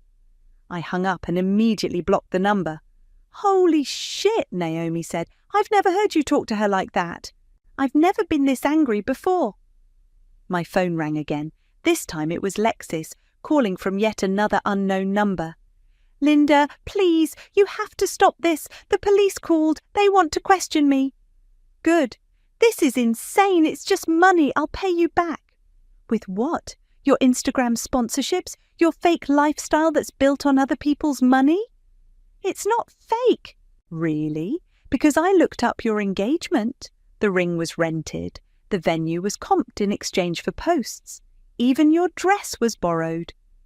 How do you... I did my research, Lexis. Your whole life is fake. You're just jealous. Of what? Your credit card debt, your fake friends, your complete lack of integrity. I have a brand. I have followers. You have nothing, and after those videos went viral, you'll have even less. Linda, please, I'm begging you, call off the police. I can't call them off. They're doing their job. But I'm your sister. Sisters don't steal from each other. Sisters don't exclude each other from family vacations. Sisters don't try to destroy each other's lives when they get caught. I never meant for it to go this far. Yes, you did. You planned all of it. The vacation, the theft, the cover-up. I have recordings, Lexis. The line went quiet. What recordings? Naomi recorded you and Mom planning to destroy my reputation, planning to call my work and my friends and make them think I'm crazy. Naomi did what? She finally grew a spine and did the right thing. That little bitch. Don't you dare blame Naomi for your problems. She's the only one in this family with any decency left. Linda, I'm sorry, okay? I'm really sorry. Just please make this stop. It's too late for sorry. What do you want? Money? I'll get you the money. I want you to face the consequences of your actions. But the police should have been called years ago. Linda, please. I hung up. Within an hour, Cade called. Dude, what the hell? The cops want to talk to me too. Then talk to them. I didn't do anything. You spent $8,000 of my money at a casino. I was going to pay you back. When? With what money? I would have figured it out. Cade, you're 28 years old and you've never held a job for more than 6 months. Your podcast has 12 subscribers. What exactly were you going to pay me back with? I don't know, but I would have. No, you wouldn't have. You would have pretended it never happened, just like you always do. This is going to ruin my life. Good. Maybe it's time you learned that actions have consequences. Linda, come on, we're family. Family doesn't steal from family. It was just money. It was my money, money I needed, money I saved by living like a monk while you all lived like kings. We didn't know. You didn't care. There's a difference. Linda, please. No, I'm done protecting all of you from yourselves. I'm done being your safety net. I'm done being the family scapegoat. What's that supposed to mean? It means you're on your own, all of you. I hung up and turned to Naomi. How do you feel? She asked. Exhausted, but also free. They're going to keep calling. Let them. I'm not answering. They might show up here. Then I'll call the police. Linda, are you sure about this? Once you go down this road, there's no going back. I looked around my parents' house, the house I'd been cleaning and maintaining while they vacationed on my money, the house where I'd never felt welcome, the house full of family photos that rarely included me. I've been trying to go back my whole life, Naomi, back to a family that never wanted me in the first place. I'm tired of begging for scraps from people who see me as less than. So what now? Now I let the police do their job, and I start building a life that doesn't revolve around trying to earn love from people who are incapable of giving it. My phone buzzed with a text from Detective Martinez. We've scheduled interviews with all family members for tomorrow. Thank you for your cooperation. I showed Naomi the text. It's really happening, she said. Yeah, it is. For the first time in weeks, I felt like I could breathe. The police interviews happened on a Tuesday. I wasn't allowed to watch, but Detective Martinez called me afterward. Your family lawyered up fast, he said, but the evidence is overwhelming. The district attorney is moving forward with charges. What kind of charges? Credit card fraud, identity theft, conspiracy to commit fraud. Your brother's looking at additional charges for the casino spending. What happens now? Now they face the consequences. That evening, Naomi and I were packing up my parents' house when someone started pounding on the front door. Linda, open this door right now! Dad's voice boomed through the wood. Don't answer it, Naomi whispered. The pounding continued. I know you're in there. We need to talk. I called 911. This is Linda. I need police at 1247 Maple Drive. My family is harassing me and I have a restraining order pending. Officers are on the way. The pounding stopped. Through the window I could see Dad, Mum and Lexis huddled by their car, arguing in heated whispers. When the police arrived, Officer Chen— "Wait, that's not right." Officer Williams approached the door. "Miss Linda, we got your call." I explained the situation. He walked over to my family and had a brief conversation. I couldn't hear what was said, but I saw Dad's face turn red and Mum start crying. Officer Williams came back to the door. "They're leaving now, but ma'am, you might want to consider that restraining order sooner rather than later." "I will." After the police left, my phone started buzzing with texts from unknown numbers, all from my family using different phones. "Mum, you've destroyed this family. I hope you're happy." Lexis, "Everyone knows what you did. You'll never live this down." Cade, "Thanks for ruining my life over money, sis." Dad, "You're no daughter of mine." I screenshot all of them and sent them to Detective Martinez. His response was immediate. "This constitutes witness intimidation. Forwarding to DA." The next morning, Sarah brought coffee and newspapers. "You made the local paper," she said, spreading it on the kitchen table. The headline read, "Local family charged in credit card fraud scheme." There was a photo of Lexis from her Instagram, looking glamorous and fake. "Listen to this," Sarah said, reading aloud. The victim's own daughter reported the theft after discovering her family had excluded her from the vacation they were secretly charging to her credit card. Victim? That's weird to read. Why? I've never thought of myself as a victim before. Linda, you've been a victim your whole life. You just finally did something about it. My phone rang. Jerry from the resort. "Miss Linda, I wanted to update you on the situation. Your family's been banned from all our properties permanently." "Okay." Argy also, "We've recovered some additional evidence. Security footage of your sister explicitly instructing staff to charge everything to Linda's card. We're forwarding it to the police." "Thank you." "Ma'am, I've been in hospitality for 20 years. I've never seen anything like what your family did. I'm sorry you had to go through that." After he hung up, I realized something had shifted. People were treating me with respect, like I mattered. Naomi walked into the kitchen carrying Princess. "I talked to my mom," she said. "She wants you to know that not everyone in the family agrees with what they did." "Your mum barely talks to me." She said she's ashamed she didn't speak up sooner. She's seen how they treated you at family gatherings. And she wants to invite you to Thanksgiving this year, just our side of the family. I stared at her. Really?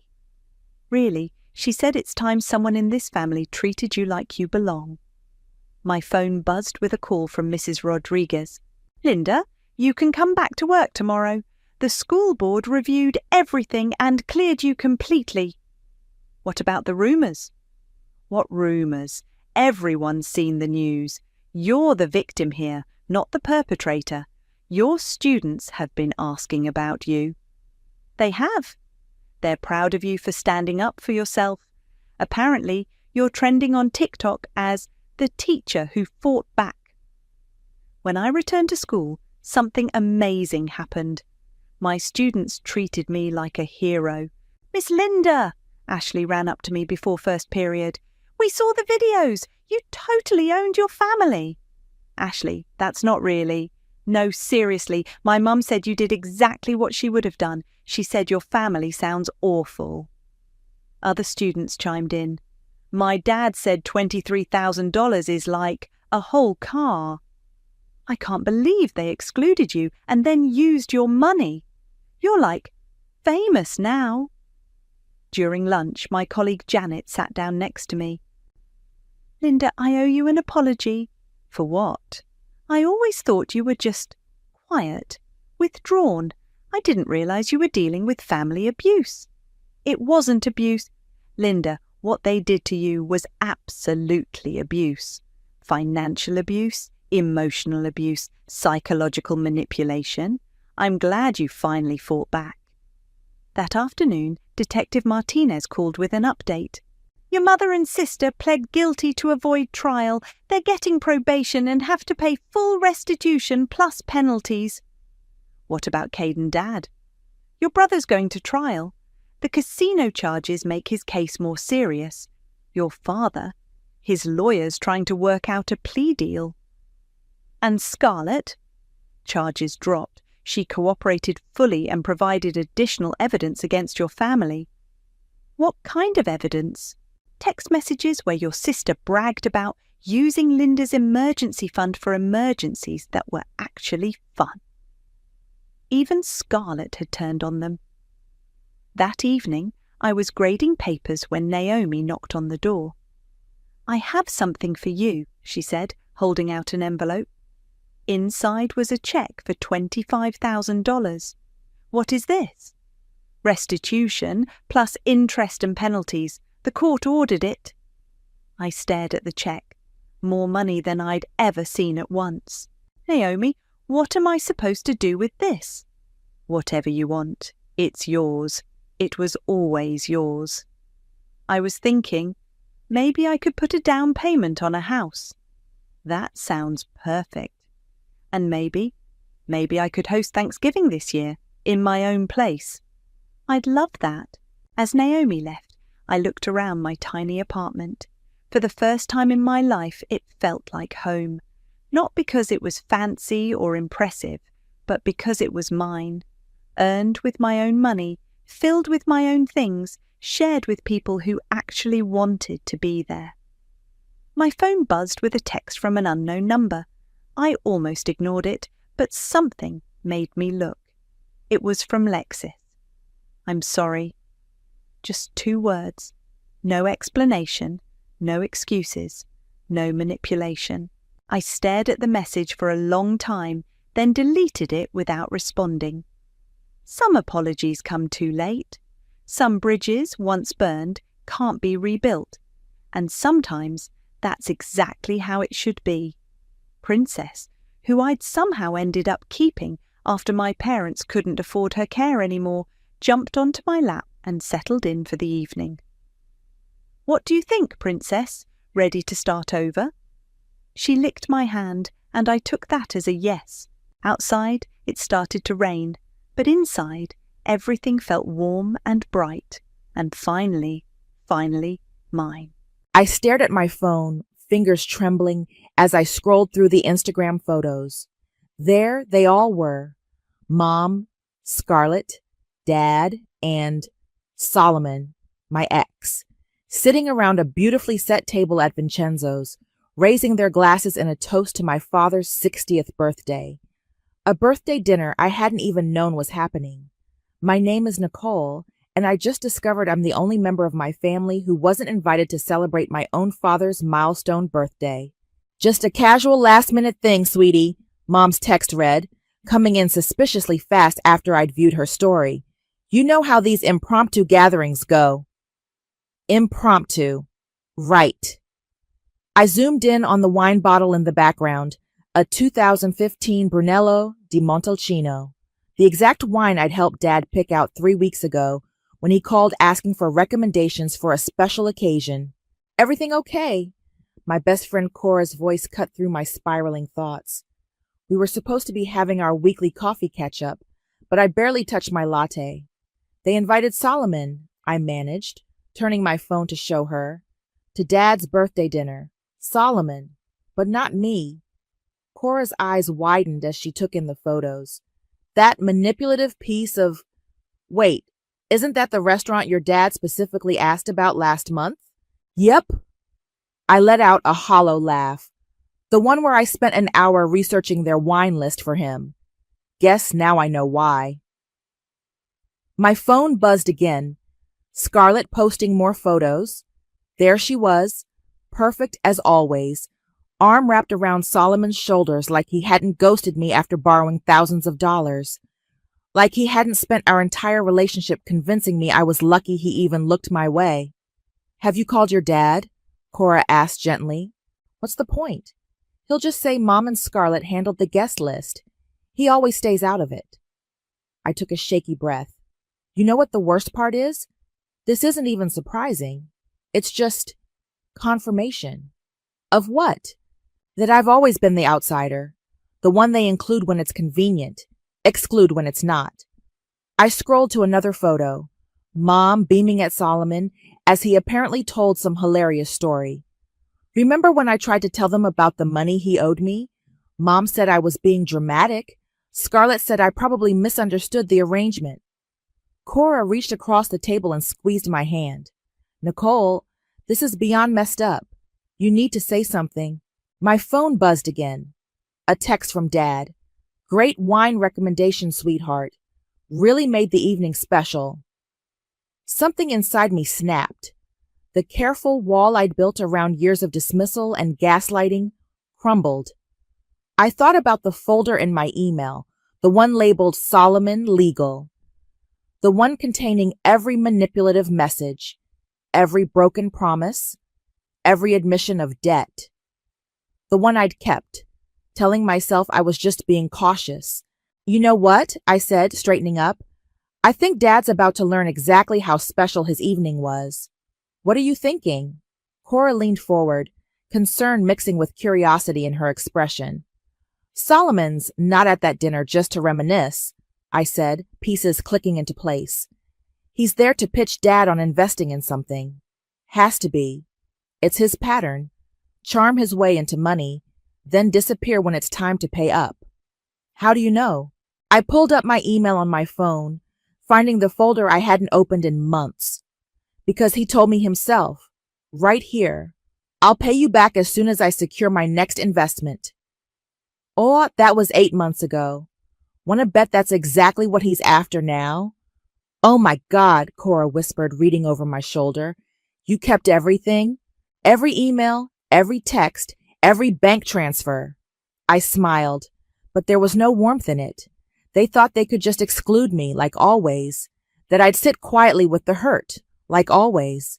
I looked up at Cora, but they forgot something important. What's that? I'm not that person anymore. I picked up my phone, opening a new email. And I have receipts. Cora watched me for a long moment, then nodded slowly. Do it. But Nicole, be ready. This isn't just going to hurt them. It's going to change everything. I thought about all the family dinners I'd sat through, swallowing my words. All the time Scarlett had talked over me, Mom had dismissed me, Dad had looked away. I thought about Solomon's smug face in those photos, knowing exactly what he was doing. Good, I said, and started typing. Back home, I sat cross-legged on my couch, laptop open, surrounded by the ghostly blue light of my screen. It was past midnight, but sleep wasn't an option. Not when I finally had purpose burning through my veins. Okay, Solomon, I muttered, opening the folder I'd labeled as my personal Pandora's box. Let's see what kind of story these tell. My phone lit up. Cora checking in. You sure about this? Never been more sure, I texted back. Already found some gems. The first email was from exactly 9 months ago. Solomon's desperate plea after I'd threatened legal action. Baby, please. You know I'm good for it. This new venture is going to be huge. I just need time to secure the right investors. Don't do anything rash. I screen grabbed it, creating a new document. The next email was even better. The $50K was always meant to be an investment, not a loan. You're making this weird by demanding repayment terms. My bitter laugh echoed in my empty apartment. Funny how it wasn't weird when he was begging for the money, swearing he'd pay me back with interest. Another message notification popped up. Scarlett this time. I almost ignored it, but curiosity won out. You're being really childish by ignoring Mom's texts. It was just dinner. Stop making everything about you. I added her message to my growing file. Context matters after all. My phone rang, startling me. Dad's name lit up the screen. Hey, sweetheart, he said when I answered. His voice had that slight slur that came with expensive wine. Just wanted to thank you again for the wine recommendation. Really impressed everyone. Everyone including Solomon? The words slipped out before I could stop them. A long pause. Ah, you saw the photos. Hard to miss them once they're all over Instagram. Nicole, he sighed. You know how your mother gets about these things. Solomon just happened to be in town and... Save it, Dad. I pulled up another email from Solomon, dated just 2 weeks ago. Quick question. Did he happen to mention a new tech venture? Something about revolutionary AI integration? The silence on the other end was deafening. How did you... Because I have the same pitch in my inbox from 8 months ago, right after he ghosted me with $50K of my money. I kept my voice steady. But I'm sure he's changed. I'm sure this time it's totally legitimate. Nicole, this is business. It's not personal. Really? Because excluding your daughter from your birthday dinner while inviting her fraudulent ex feels pretty personal. Another pause. What do you mean fraudulent? I smiled despite myself. Check your email in the morning, Dad. I think you'll find some interesting reading material. What are you... Good night, Dad. Happy birthday. I hung up and returned to my laptop. Opening Solomon's investor deck, forwarded to me by a friend in tech months ago, I found exactly what I expected. There, under risk assessment, was a single line that made my blood boil. Previous venture faced opposition from disgruntled former partner. Personal relationship, no legal merit. That's what I was to him. A footnote. A risk to be dismissed. My phone buzzed again. A text from Solomon himself. Heard you talk to Greg. Whatever you're thinking of doing, don't. We can work something out. I added his message to the file, then opened my email. The subject line was simple. What you need to know before tomorrow's investment meeting. Into the body I wrote, Dad, I've attached documentation of Solomon's pattern of financial manipulation, including bank statements, communication records, and evidence of similar behavior with other investors. I'm not sending this out of spite, but because I can't watch him do to you what he did to me. Love, Nicole. My cursor hovered over the send button. This would change everything, not just with Solomon, but with my entire family. Mom would be furious. Scarlett would never forgive me for ruining her perfect dinner's aftermath. Another Instagram notification popped up. Scarlett had posted yet another photo from dinner, captioned, "Nothing better than family time with the people who really matter." I clicked send. Immediately, my phone lit up with a call from Solomon. I declined it, watching as 3 more calls came in rapid succession. Then a text. You have no idea what you've just done. Actually, I whispered to my empty apartment, I know exactly what I've done. I closed my laptop, suddenly exhausted but lighter somehow. Tomorrow would bring chaos, but for tonight, I'd done what I should have done months ago. I'd chosen truth over peace, action over acceptance. I'd chosen myself. Sleep didn't come easy.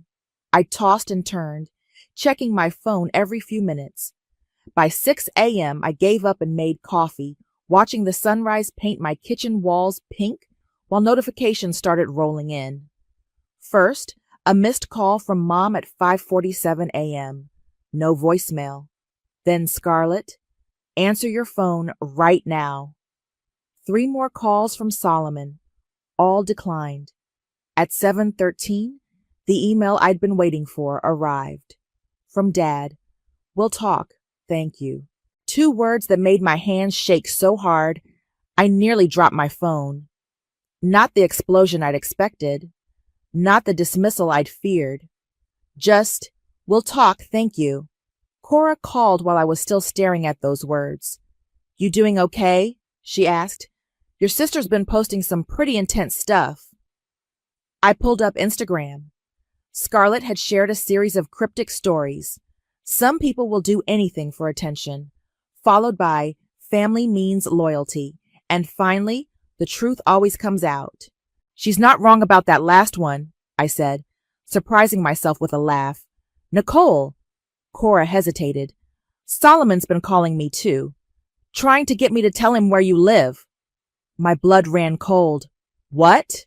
Don't worry, I told him to get lost, but maybe stay at my place for a few days. Before I could answer, my phone buzzed with an incoming call from Dad. I have to take this, I told Cora. I'll call you back, I answered, heart pounding. Dad? The meeting's in an hour, he said without preamble. His voice was tight, controlled. I've already forwarded everything to Virgil. Virgil, Dad's friend and business advisor for 20 years. My stomach clenched. What did he say? He said I should thank you. Dad's voice cracked slightly. And that I should have asked more questions when you first mentioned problems with Solomon. Dad, No, let me finish. Your mother, she's been in contact with Solomon for months. Did you know that? The betrayal hit like a physical blow. No. She thought she was helping. Said you were just bitter about the breakup, that Solomon had changed. He took a shaky breath. I should have seen it. Should have asked why they were so insistent about that dinner. A text from Solomon flashed across my screen. Last chance to fix this. Dad, whatever he's offering you, it's not real. None of it is. I know that now. Papers rustled in the background. The investment meeting is just a formality. I'm not giving him a cent. But Nicole, this is going to get messy. Your mother's already talking about family loyalty, about how you've betrayed everyone's trust. I thought about all the times I'd stayed quiet for the sake of family loyalty. All the times I'd swallowed my truth to keep peace. Then let it get messy, I said. I'm done pretending. Good. The pride in his voice was something I hadn't heard in years. That's my girl.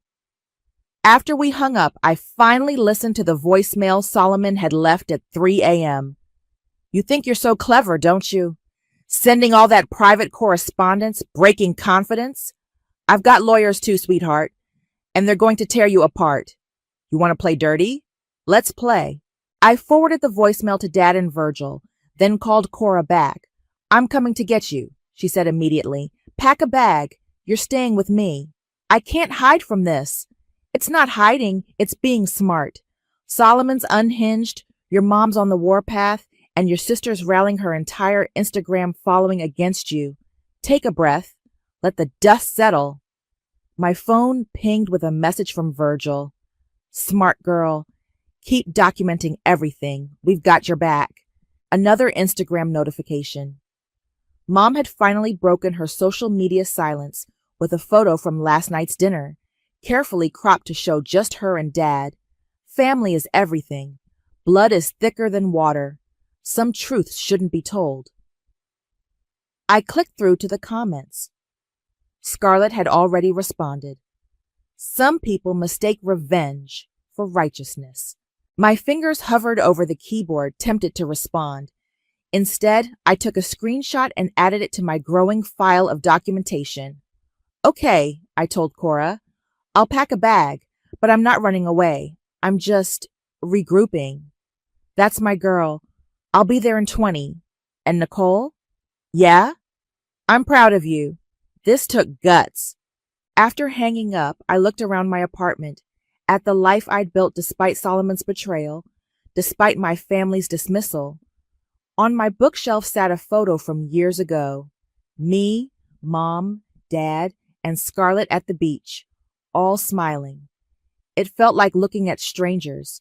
I packed the photo too, a reminder of what I was fighting for, not the fantasy of what we were, but the truth of what we'd become. My phone buzzed one final time. Dad again. Meeting starting. Stand strong. I was pacing Cora's living room when Dad's call finally came. 3 hours had passed since the investment meeting was supposed to start. It's done, he said, sounding exhausted. And it was ugly. What happened? Solomon lost it. Completely lost it. Started yelling about betrayal, about how you'd violated his privacy. Then Virgil pulled up the SEC investigation. The what? I sank onto Cora's couch. Turns out we weren't the only ones looking into his business practices. When Virgil mentioned it, Solomon just snapped. Started threatening everyone. Security had to escort him out. My hands were shaking. Dad, I'm so sorry. Don't be. But Nicole? He took a deep breath. Your mother and sister were waiting in the lobby. They'd come to support Solomon. The betrayal felt like ice in my veins. Of course they did. It got worse. Your mother. She admitted she's been helping Solomon set this up for months. Said she was trying to fix things between you two. That's why they arranged the dinner. Fix things? I laughed bitterly. By ambushing you with an investment pitch from my fraudulent ex? I confronted them both. It didn't go well. My phone buzzed with an incoming text. Scarlett, I hope you're happy. You've destroyed everything. Mom's crying. Dad's not speaking to any of us. And Solomon's life is ruined. All because you couldn't handle being left out one time. Nicole? Dad's voice brought me back. Are you there? Yeah, I'm here. Just got a lovely message from Scarlett. She's angry. They both are. Your mother's saying I betrayed her by believing you over Solomon. Another text came through. From Mom this time. This was not your place. Some things should stay in the family. Funny how I'm only family when it's convenient, I said, forwarding the messages to Virgil as he'd instructed. I need some time, Dad said quietly, to think, to process. I've moved into the lake house for a while. Dad, no, listen. I'm proud of you for speaking up, but I need to figure out how I missed so much, how I let them. He trailed off. Just stay safe, okay? Solomon was saying some things. My phone lit up with a call from an unknown number. Speaking of which, I think his lawyers are calling now. Don't answer. Let them leave a message. And Nicole, I love you. Those 3 words, so rare from my father, made my eyes sting. After we hung up, I checked my voicemail. A clipped professional voice. Ms. Mason, this is regarding a cease and desist order and pending lawsuit for defamation and intentional interference with business relationships. Please have your lawyer contact our office immediately. Cora emerged from her kitchen with 2 glasses of wine. That bad? Solomon's suing me. Mom and Scarlett showed up to support him against Dad. And apparently there's an SEC investigation I knew nothing about. About that, Cora pulled out her laptop. Remember my friend who works in tech investment? She just sent me this. She turned the screen to show me a financial news website. The headline made my heart stop. Tech startup under investigation for fraudulent investment practices. Multiple victims coming forward. Holy shit, I whispered. Your email to your dad? It wasn't just about saving him. You might have helped expose something much bigger. My phone kept buzzing with notifications. Scarlett was on a posting spree. Stories, posts, comments all painting me as the villain, Solomon as the victim, herself as the loyal sister standing by truth and family. Mom had joined in too. A mother's heart breaks when children choose vengeance over love. They're really going all in on this narrative, aren't they? Cora said, reading over my shoulder. They always do. It's easier than facing the truth. A new email popped up from Virgil. Stay strong. Keep everything they send you. Your father's lawyer will be in touch tomorrow. Don't engage with anyone until then. I closed my social media apps and turned off notifications. The weight of everything, the lawsuit, the family chaos, the SEC investigation, pressed down on me. Hey, Cora said softly, handing me the wine. You did the right thing. Then why does it feel so awful? Because doing the right thing sometimes means breaking what was wrong, and that always hurts. I took a long sip of wine, thinking about Solomon's threats, Mom's cold dismissal, Scarlett's rage, about Dad, alone at the lake house, finally seeing the truth. You know what the worst part is? I said. Part of me still wishes they'd just invited me to dinner.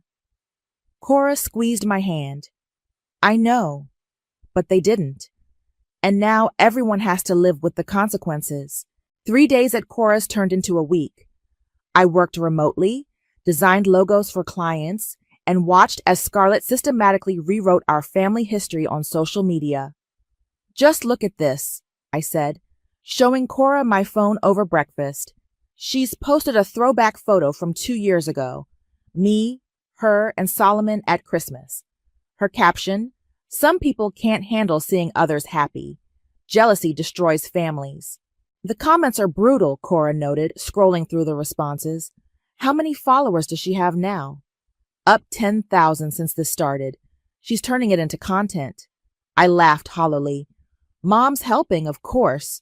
Every passive-aggressive quote about forgiveness gets shared to her story. My phone rang. Dad's lawyer, Margaret. Good news, she said when I answered. Solomon's lawsuit is basically dead in the water. Everything you shared was documented communication, and his threats since then have only strengthened our position. What about the SEC thing? That's bigger than we initially thought. Multiple investors have come forward. Your father's evidence was just the tip of the iceberg. A notification popped up. Scarlett had posted again. The truth about my sister's vendetta against Solomon. Full story in my next post. They're really committed to this narrative, I told Margaret, that I'm just jealous and vindictive. Let them talk. Every post, every comment, it's all documentation. Speaking of which, your father wanted me to tell you he's filing for divorce. The words hit like a physical blow. What? The dinner was apparently the last straw. Finding out your mother orchestrated it all hid Solomon's true intentions. He's done. After hanging up, I sat in stunned silence until Cora brought me coffee. You okay? My parents are getting divorced. Because of me. No, Cora said firmly.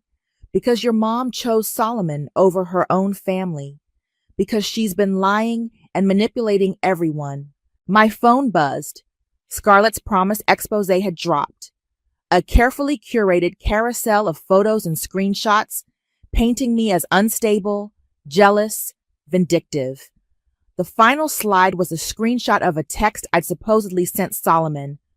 I'll destroy you if it's the last thing I do. That's fake, I said, staring at the doctored message. She's actually creating fake evidence. Screenshot it, Cora advised. Send it to Margaret.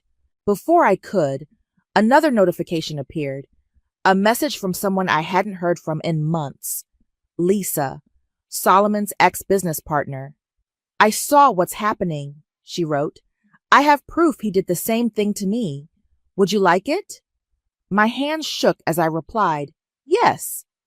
Minutes later, my inbox filled with documents. Bank statements, contracts, emails. The same pattern, the same promises, the same threats when she tried to expose him. I forwarded everything to Margaret, then opened Instagram. Scarlett had posted again, when someone shows you who they are, believe them. My sister showed us her true colors. The irony was almost funny. My phone rang. Dad, you saw? I asked. I saw.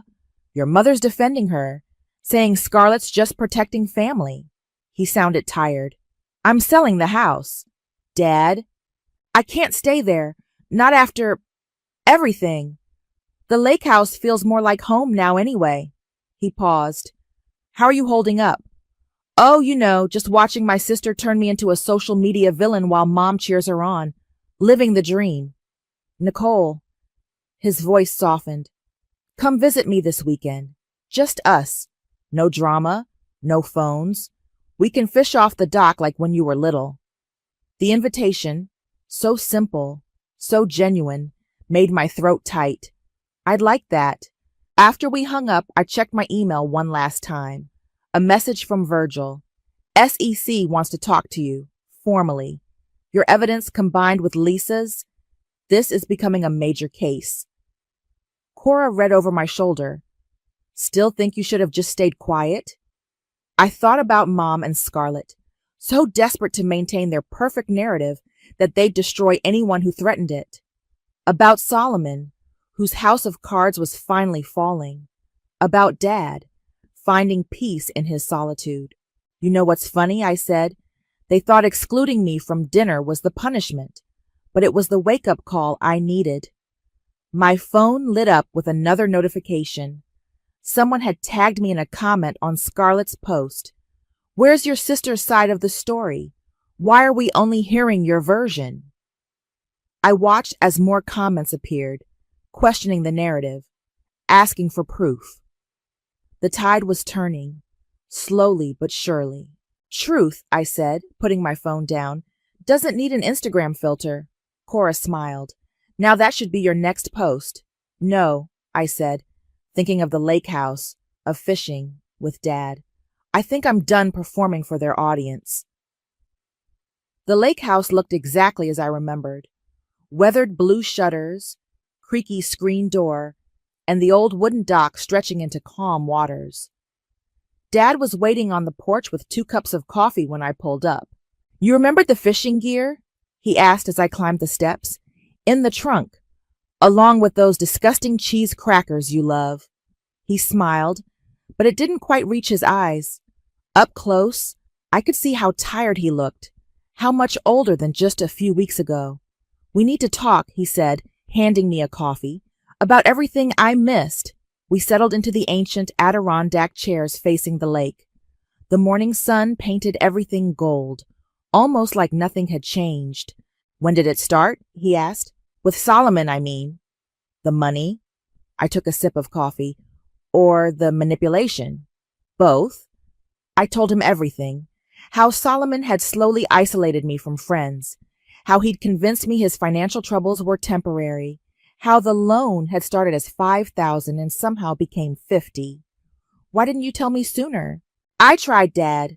Remember that dinner last Christmas when I mentioned Solomon owing me money? Mom said I was being dramatic. Scarlett said I was just bitter about the breakup. I hesitated. "I changed the subject," he finished quietly, "like I always did." A fish jumped in the lake, breaking the surface with a quiet splash. "I let them steamroll you," he continued, "for years. It was easier than dealing with your mother's intensity, with Scarlett's drama." He set his coffee down. "I failed you." "Dad." "No, let me finish. When I saw those emails you sent, saw the evidence of what he'd done, I realized I hadn't just failed to protect you. I'd helped them hurt you." My phone buzzed in my pocket, probably another notification from Scarlett's ongoing social media campaign. I ignored it. "You know what's weird?" I said. "If they just invited me to that dinner, none of this would have happened. Solomon would have gotten his investment. Mom would have gotten her perfect family facade, and I would have kept quiet, like always. And I would have lost everything," Dad added. "The investment, yes, but more than that. My chance to finally see the truth." My phone buzzed again. This time, Dad pulled his out too. "Ah," he said, "your mother's lawyers finally filed the divorce response. How bad?" "She wants the house, half my business interests, and—" He laughed without humor. "She's claiming emotional distress from how I turned our daughter against the family." That's rich, coming from someone who invited my fraudulent ex to your birthday dinner. Speaking of Solomon, Dad pulled up an email on his phone. "Virgil sent this morning. The SEC investigation is going public next week. Multiple charges of investment fraud, wire fraud, securities violations. They're calling it a Ponzi scheme. Have you told Mom? She's not speaking to me, but Scarlett—" He showed me her latest Instagram story, a photo of her hugging Solomon, caption reading, "Standing by good people in bad times. The truth will prevail." "The truth already is prevailing," I said, "just not their version of it." Dad stood up suddenly. "Let's go fishing. All this." He waved at our phones. "It can wait. I want to hear about your life. The real stuff, not the drama. Your work, your dreams, everything I missed while I was playing peacekeeper." We spent the next few hours on the dock, fishing poles in hand, talking about everything and nothing. Dad told me about his plans to retire completely, to make the lake house his permanent home. I told him about my graphic design business, about the children's book I'd been secretly illustrating. You know what I remember? He said as the sun climbed higher. You used to sit out here for hours, drawing the birds. Your mother said you were wasting time, that you should focus on practical things like Scarlett did. I should have defended you then. You're defending me now. Too little? Too late?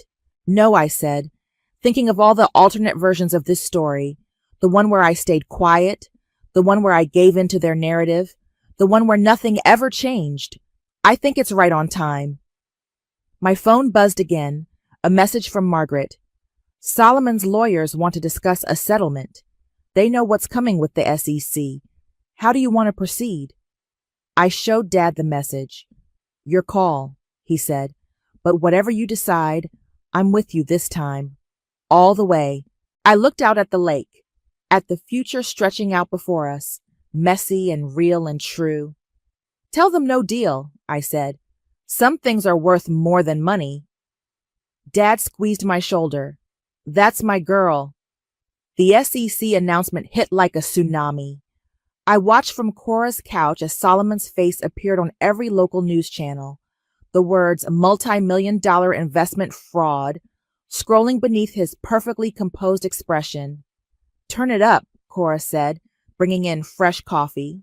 Serial entrepreneur Solomon Davis faces multiple federal charges in what investigators are calling an elaborate Ponzi scheme targeting private investors, the anchor announced. Sources say the investigation was accelerated by evidence provided by former associates. My phone exploded with notifications. Scarlett had gone silent on Instagram for the first time in weeks. Mom, however, had not. Family stands together in crisis, her post read. The media doesn't know the whole story. But I do, I muttered, opening my email to find a message from Lisa. They're interviewing me tomorrow. You? Thursday, I typed back. How are you holding up? Better than Solomon. Did you see he's been dropped by his lawyers? Before I could respond, Dad called. You watching the news? He asked. Yeah. How's the fallout? Your mother's hysterical. Keeps saying we've ruined her standing in the community. Scarlett. He paused. Scarlett finally knows the truth. What do you mean? Virgil showed her the complete file. Everything. Including emails between Solomon and your mother from months ago, planning how to get me to invest. Turns out your mother reconnected with him right after your breakup. She's been grooming this situation for a while. The betrayal felt fresh all over again. Why? Money. Status. She thought having Solomon in the family, successful, connected Solomon, would give her the social standing she's always wanted. She never believed your warnings because she didn't want to. My phone buzzed with a text from an unknown number, Solomon. I hope you're happy. You've destroyed everything I built. I forwarded it to Margaret without responding. Nicole? Dad's voice brought me back. There's something else. Scarlett's here. What? At the lake house. She wants to talk to you. My heart pounded. Put her on. A moment of rustling. Then my sister's voice, smaller than I'd ever heard it. Hey, She took a shaky breath. I was wrong about everything. Mom showed me selected parts of messages, told me Solomon was the victim. I believed her because it was easier than admitting what we did to you. Scarlett? No, let me finish. I was horrible. The dinner, the social media campaign, all of it. I chose the pretty lie over my own sister. And now, she choked up, now Mom's still defending him, even with all the evidence. She's lost in her own reality, and I finally see it. I closed my eyes, feeling tears threaten. It's not just about the dinner. I know. It's years of us dismissing you, excluding you, making you feel crazy for telling the truth. I'm so sorry, Nicole. I know it's not enough, but I'm sorry.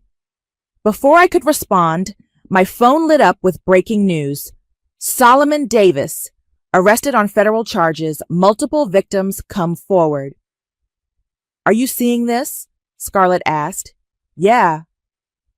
Mom's still at his lawyer's office trying to help his defense. She laughed bitterly. She really can't let go of her perfect narrative. Some people can't handle reality when it threatens their carefully constructed world, I said. I couldn't either, but I'm trying now. She paused. Can we talk in person? Maybe at that coffee shop you like? I thought about all the times I'd extended olive branches, all the times I'd been hurt. But I also thought about Dad, finally standing up for me, about truth, finally breaking through. Okay, I said. Tomorrow morning? Thank you, she whispered. After we hung up, Cora looked at me questioningly. You sure about this? No, I admitted, but I'm not doing it for her, or for Mom, or even for family harmony. I'm doing it because I want to know who my sister is when she's not playing a role in Mom's perfect family fantasy. My phone buzzed one final time. A message from Margaret. Solomon's taking a plea deal. Your testimony won't be needed. It's over. But it wasn't over.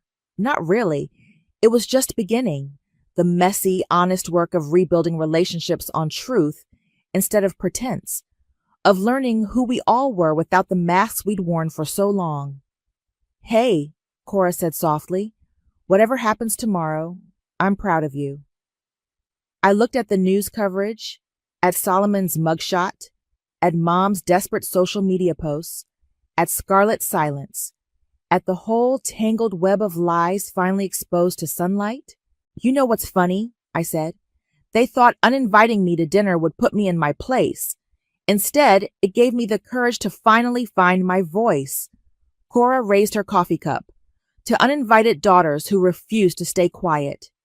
I clinked my cup against hers. To truth in all its messy glory. The morning sun streamed through the windows of Maple Coffee House as I waited for Scarlett. My phone buzzed with news alerts. Solomon Davis pleads guilty, and tech investment scheme claims multiple victims. The bell above the door chimed.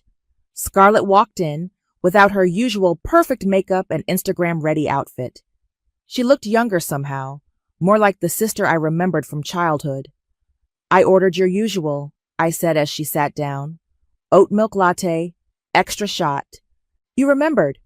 She wrapped her hands around the mug. I just came from Mom's. How is she? Still in denial. She's convinced Solomon was framed, that you manipulated everyone. Scarlett stared into her coffee. She wanted me to help her start a fundraiser for his legal fees. And I said no. For the first time in my life, I told her no. She looked up at me. She didn't take it well. I can imagine. The thing is, Nicole, Scarlett's voice cracked. Watching her spiral, seeing how she twists reality to fit her narrative, it made me realize I was becoming just like her. The social media campaigns, the fake screenshots, the constant performance of perfection. It's exhausting, isn't it? God, yes. She pulled out her phone, showing me her Instagram profile. I deleted everything. All the posts about you, about Solomon, about our perfect family. It felt freeing. My own phone lit up with a text from Dad. Moving trucks at the house today. Your mother's leaving. I showed it to Scarlett. Good, she said firmly. Maybe without her influence, we can... She hesitated. We can try to be real sisters again, if you want. The barista brought our pastries, chocolate croissants, another childhood favorite we used to share. It won't be easy, I said. There's a lot of hurt. I know, but I'm willing to do the work. Real work, not just pretty Instagram apologies. My phone buzzed again. Virgil this time. Settlement papers ready for review. Solomon's assets frozen. You'll get your money back. The funny thing is, I said, putting my phone down, the money doesn't even matter anymore. What matters is that the truth finally came out. Truth, Scarlett repeated thoughtfully. Remember when we were kids and we'd hide under the dock at the lake house? Just us, telling secrets? Before Mom decided secrets were better kept buried. Before I learned to perform instead of live. Scarlett broke the croissant in half, offering me a piece like we used to. Dad invited me to stay at the lake house for a while, said he's turning the old boathouse into an art studio. For his retirement? For you. He said it's time you had space to create without judgment. Something warm bloomed in my chest. Really? He's trying. We both are. Scarlett pulled an envelope from her bag, which is why I brought this. Inside was a stack of papers, printouts of every false social media post she'd made about me, every manipulated screenshot, every lie. I'm going to post a public retraction, she said, the whole truth. About Solomon, about Mom, about how we treated you. No filters, no performance. You don't have to. Yes, I do. Not for likes or followers or Mom's approval. For us. My phone lit up one last time.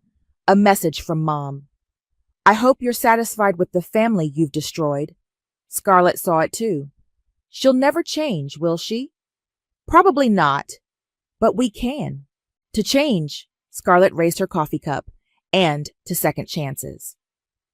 Later that evening, as I packed boxes for my temporary move to the lake house, Cora helped me sort through old photos. Look at this, she said, holding up a picture from the dock. 2 little girls with gap-toothed smiles, holding up a fish nearly as big as they were. Before the performance, I said, before the perfect family facade. And now, I showed her Scarlett's latest post, a simple, unfiltered photo of our coffee cups and broken croissant. Starting over, starting real, the truth about my sister. Think it'll last? Cora asked. I thought about Dad's art studio, about Scarlett's deleted posts, about Mom's crumbling fantasy world, about truth finally breaking free. I think, I said, packing the old doc photo carefully, we're finally ready to write our own story. No filters needed. Outside, the sun was setting, painting the sky in honest colors, not perfect, but beautiful in their chaos. Just like truth, just like family, just like healing. I picked up my phone and texted Scarlett. Dad's making his famous terrible chili at the lake house tomorrow. Want to help me tell him how awful it is? Her response came quickly. Only if we can hide under the dock after. I have more truths to tell. This time, when I smiled, it reached all the way to my heart. Lila, don't play with your food, Nathan scolded, his eyes narrowing at our 10-year-old daughter. I tensed, bracing for another evening filled with his criticism.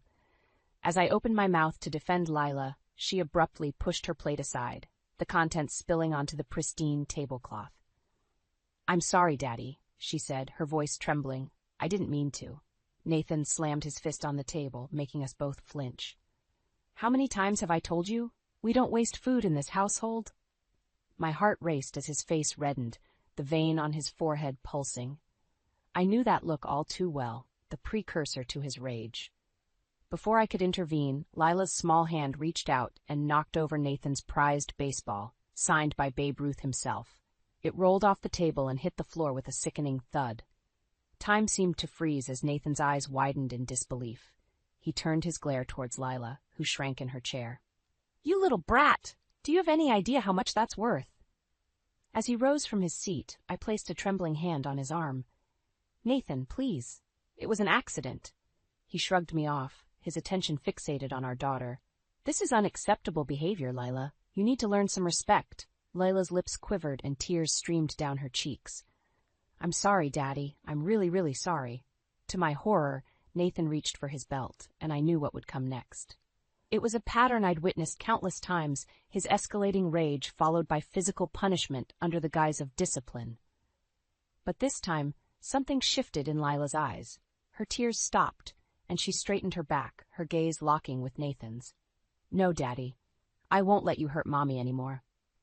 My breath caught in my throat as Lila's words hung in the air like a heavy curtain, lifting to reveal the ugly truth I'd been denying for years. Nathan froze, his face contorted in rage and confusion. What did you say? Lila turned to me, her expression a mixture of determination and sorrow.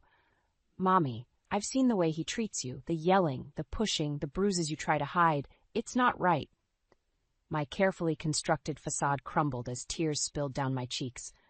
All the times I'd made excuses, all the lies I'd told myself and others, they unraveled in that single heart-wrenching moment. Nathan's face drained of color as he stared at us, his mouth agape. For once he was speechless, stripped of his control and power.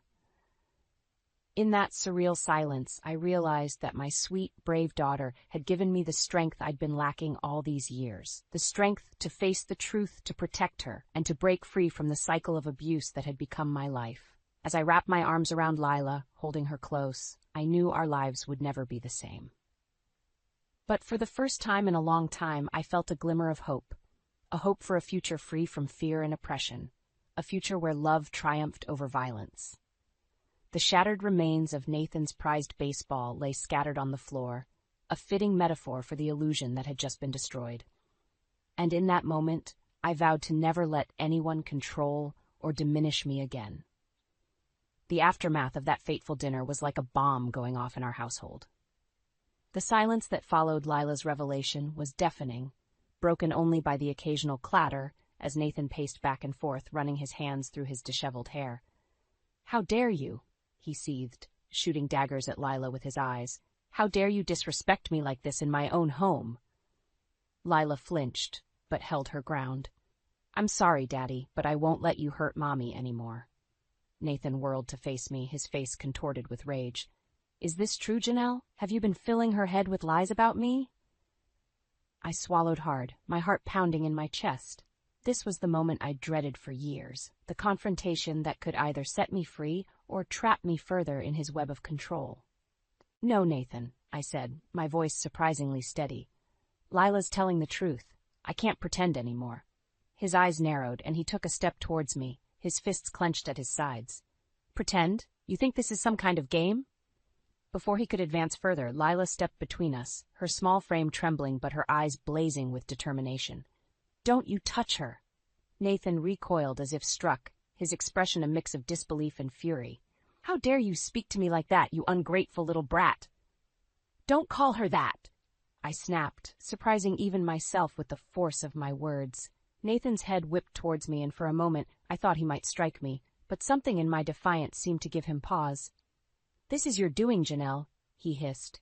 "You've turned my own daughter against me." I shook my head, feeling a strange calm settle over me.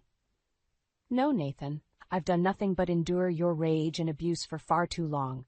Lila's just the one brave enough to see the truth."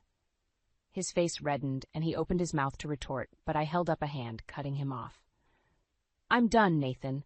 I'm done living in fear, walking on eggshells around you, making excuses for your behavior. It stops now." A flicker of uncertainty crossed his features, and for the first time I saw a crack in his armor of control. "You can't be serious," he scoffed. But his words lacked their usual conviction. "I've never been more serious in my life," I said, my voice steady and unwavering. "This ends tonight." Nathan's gaze darted between Lila and me, and I could see the realization setting in. The years of manipulation and mind games were unraveling before his very eyes. "You'll regret this," he spat, his words laced with venom. "You won't have a penny to your name. I'll make sure of it." I squared my shoulders, emboldened by a newfound strength I hadn't felt in years. "I don't care about your money, Nathan. All I care about is getting away from you and your abuse." His eyes widened, and for a moment I thought he might strike out in desperation. But Lila's unwavering stance seemed to give him pause, and he simply shook his head in disbelief. "Fine," he growled. "Get out, then. See how far you get without me." With those words, he turned on his heel and stormed out of the room, leaving Lila and me standing amidst the wreckage of our former lives. As I pulled my daughter into a tight embrace, tears of relief and determination streamed down my face. The facade had crumbled, and there was no turning back now. It was time to break free, no matter what it took. In the days following my confrontation with Nathan, the atmosphere in our home was thick with tension. He would often storm out without a word, returning late at night reeking of alcohol. Lila and I tiptoed around him, never knowing when his dormant rage might erupt. It was during this tumultuous time that I reconnected with an old friend, Mariah. We had drifted apart after I married Nathan, his controlling nature slowly isolating me from my support system. But when I finally found the courage to open up to Mariah about the truth of my marriage, she was a pillar of strength. "Janelle, you have to get out of there," she urged, her voice laced with concern over the video call. "What he's doing is abuse, plain and simple." I nodded, blinking back tears. "I know, but it's not that simple. He's threatened to take everything from me if I leave, including Lila." Mariah's eyes hardened with resolve. "Over my dead body. We'll find a way, Janelle. You and Lila deserve so much better than this." Her unwavering support was like a lifeline, giving me the courage to take the first tentative steps towards freedom. With Mariah's help, I began documenting every instance of Nathan's abuse, keeping a meticulous record of his outbursts, threats, and the rare but horrifying physical altercations. I started squirreling away what little money I could, opening a secret bank account in preparation for my eventual escape. Meanwhile, Lila and I began subtly undermining Nathan's control in small ways. We would accidentally leave doors unlocked, misplace his belongings, and question his decisions in front of others. It was a dangerous game, but one that slowly chipped away at his perceived dominance. "What's wrong with you two?" he would rage, his face contorted in fury. "Are you trying to make me look like a fool?" "Of course not, dear," I would reply, feigning innocence. "We're just a bit forgetful sometimes." Lila would nod solemnly, her big eyes guileless. Nathan would fume, his jaw clenched, but he could never quite catch us in an outright act of defiance. As the weeks passed, the tension in our home became a palpable force, like a gathering storm on the horizon. Nathan grew increasingly volatile, his temper igniting at the slightest provocation. It was during one of these outbursts that the final catalyst for our escape plan occurred. "You ungrateful wretches!" Nathan bellowed, slamming his fist on the table hard enough to make the dishes rattle. "After everything I've done for you, this is how you repay me?" Lila flinched, but I held her gaze steady, refusing to cower. "What exactly have you done for us, Nathan?" I asked, my voice deceptively calm. "Aside from making our lives a living hell." His eyes widened in disbelief, and for a moment I thought he might strike me. But Lila's small hand slipped into mine, anchoring me, and I felt a surge of strength. "You think you can intimidate us with your tantrums?" I continued, my voice growing in confidence. "Those days are over. We're not afraid of you anymore." Nathan's face turned an alarming shade of red, and he opened his mouth to unleash another torrent of abuse. But this time, I didn't let him. "Save your breath," I said, rising from the table. "We're leaving, Nathan, tonight." His eyes narrowed, and a cruel sneer twisted his lips. "You'll never make it without me. I'll find you, and when I do—" But I didn't let him finish. With Lila's hand in mine, I turned and walked away, leaving him sputtering in impotent rage behind us. As we packed our meager belongings, a sense of determination surged through me. The storm had gathered, and now it was time to weather it, no matter what stood in our way. In the days following our declaration to leave, Nathan's behavior became increasingly erratic and menacing. It was as if he sensed the impending loss of control, and it drove him into a frenzy of desperation. "You think you can just walk away from me?" he snarled one evening, cornering me in the kitchen while Lila was at school. "After everything I've given you?" I stood my ground, refusing to cower. "You've given us nothing but misery, Nathan. We deserve better." His eyes narrowed, and he took a step closer, invading my personal space. "Better? You ungrateful bitch. Without me, you'd be nothing." The stale scent of alcohol on his breath made my stomach churn, but I held firm, my heart pounding in my chest. "That's where you're wrong," I said, my voice steady despite the fear coursing through me. "Without you, we'll finally be free." A muscle twitched in his jaw, and for a moment I thought he might strike me. But then a cruel smile spread across his face, sending a chill down my spine. "Free?" he scoffed. "You'll never be free of me, Janelle. I own you, and I own that little brat of a daughter you've turned against me." My hands clenched into fists at my sides, and I had to bite back the urge to lash out.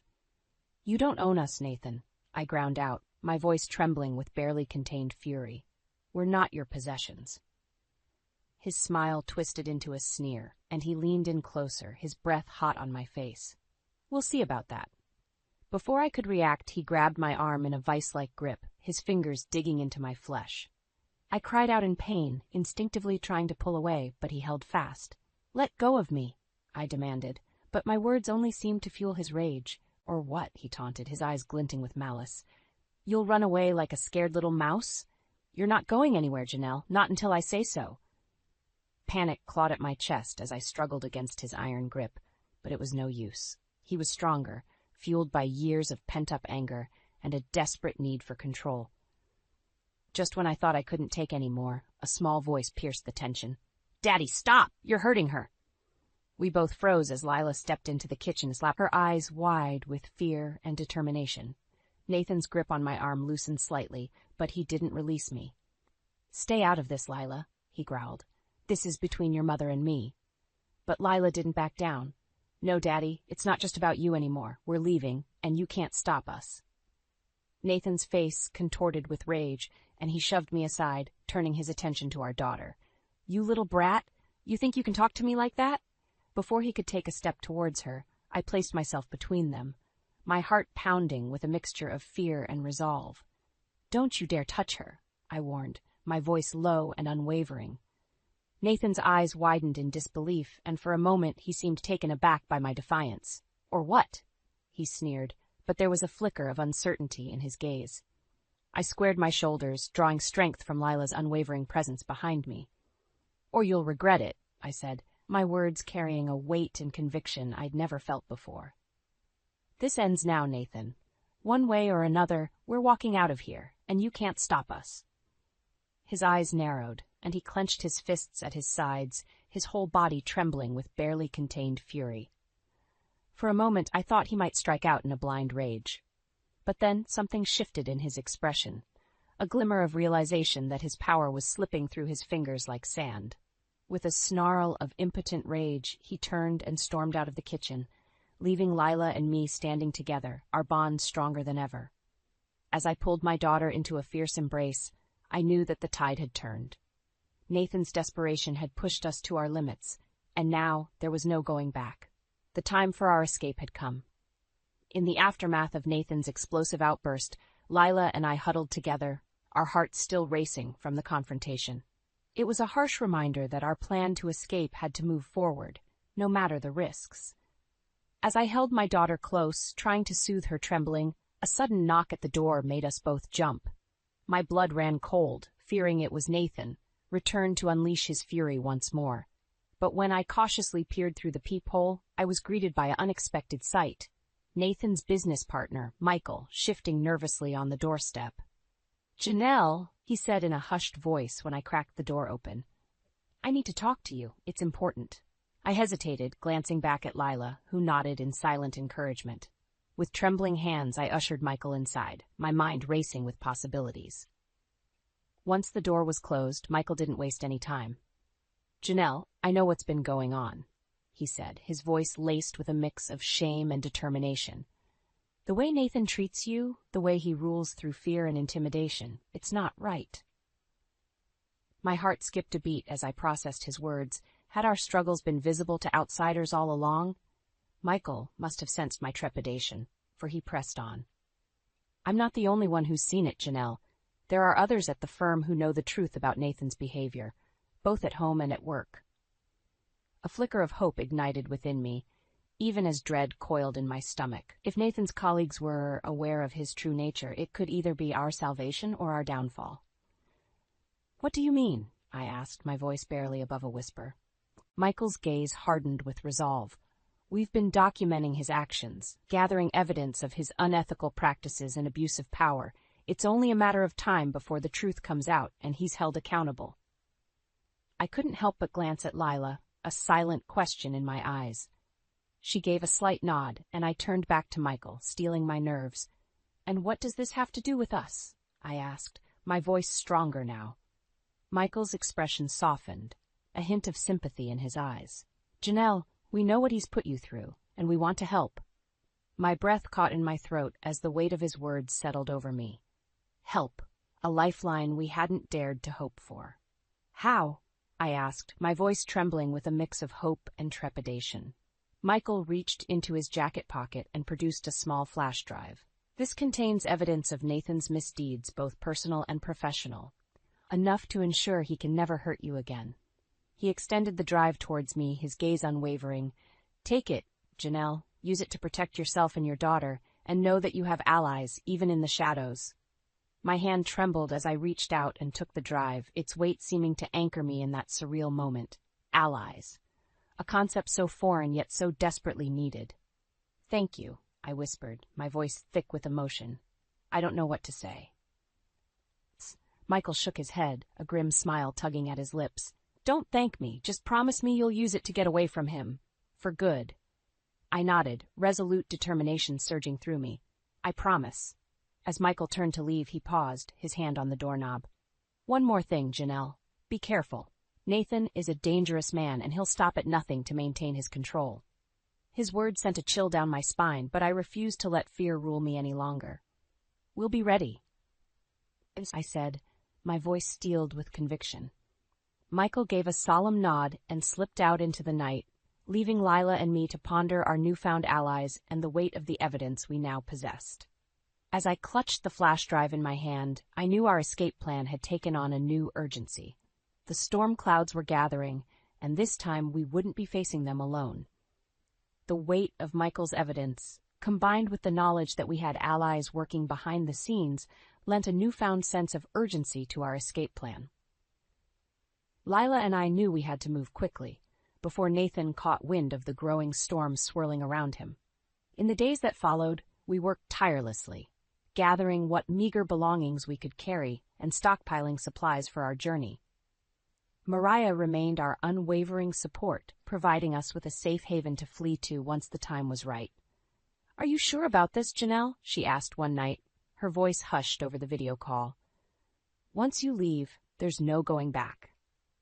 I glanced at Lila, who was studiously packing her backpack with the essentials we'd need.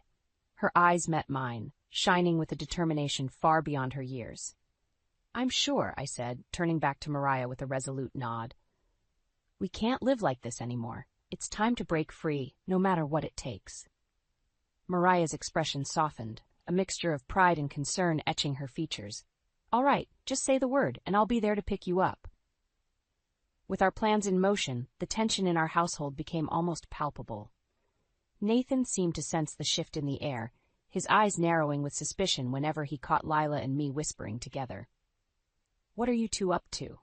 He would demand, his voice laced with barely contained fury.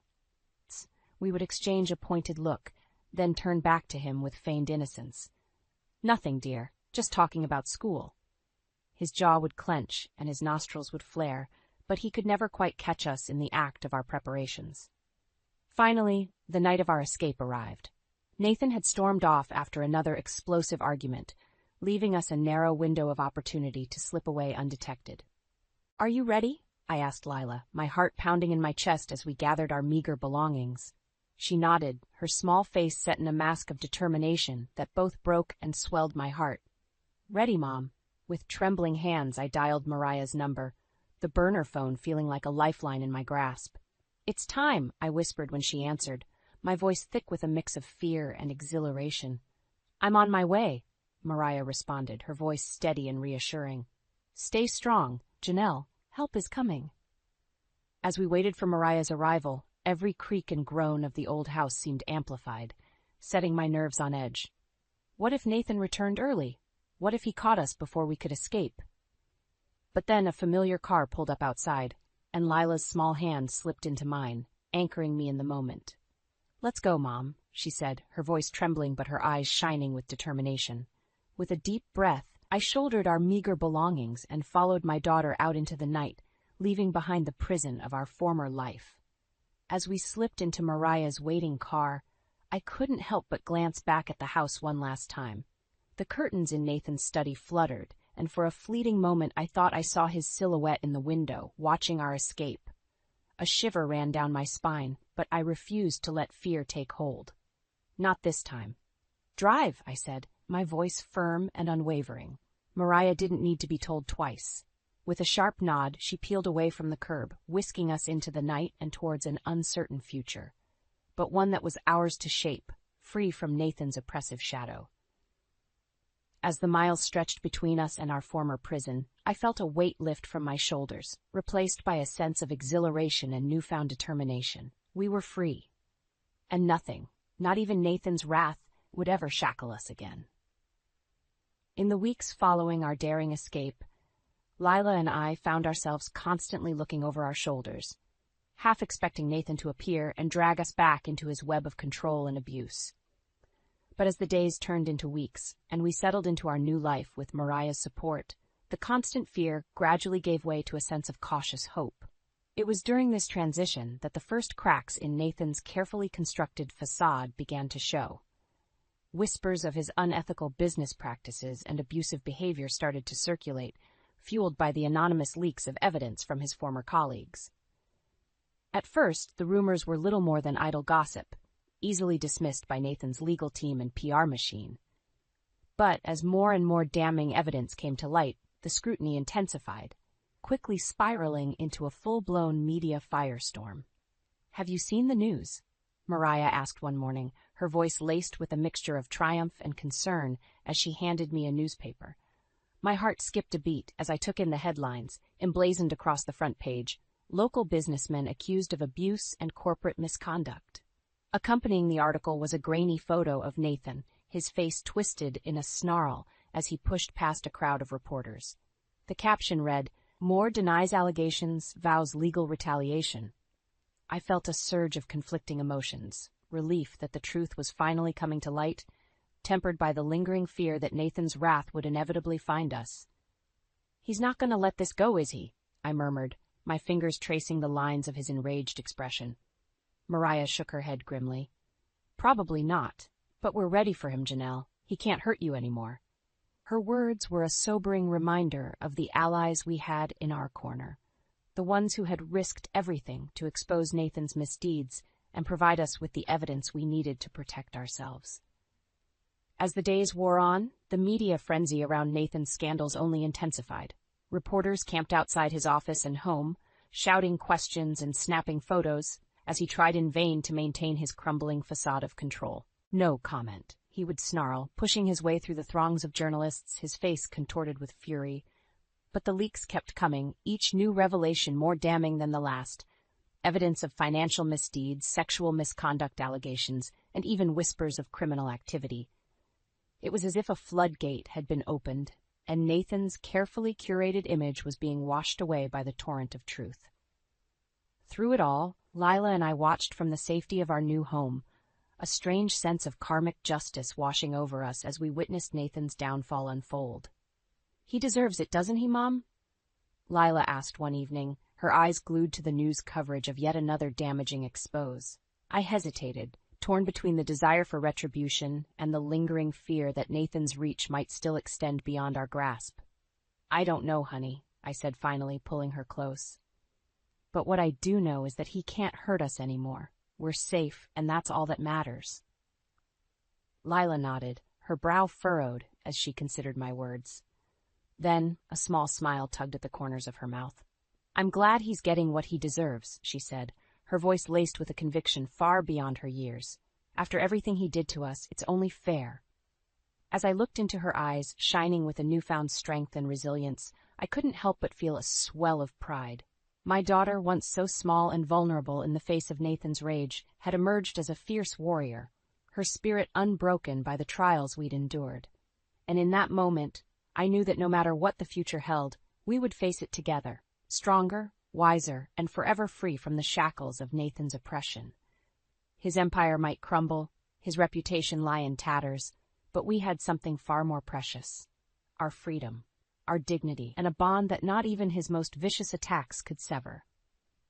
As the news continued to document Nathan's rapid descent into disgrace, a part of me couldn't help but revel in the sweet taste of revenge, not for myself, but for the countless others who had suffered under his tyranny.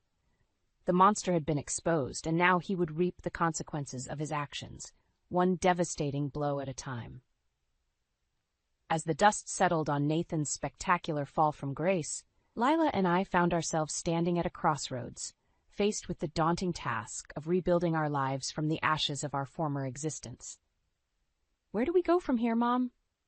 Lila asked one evening as we sat together, the flickering glow of the TV illuminating her pensive expression. I exhaled slowly, pondering her question.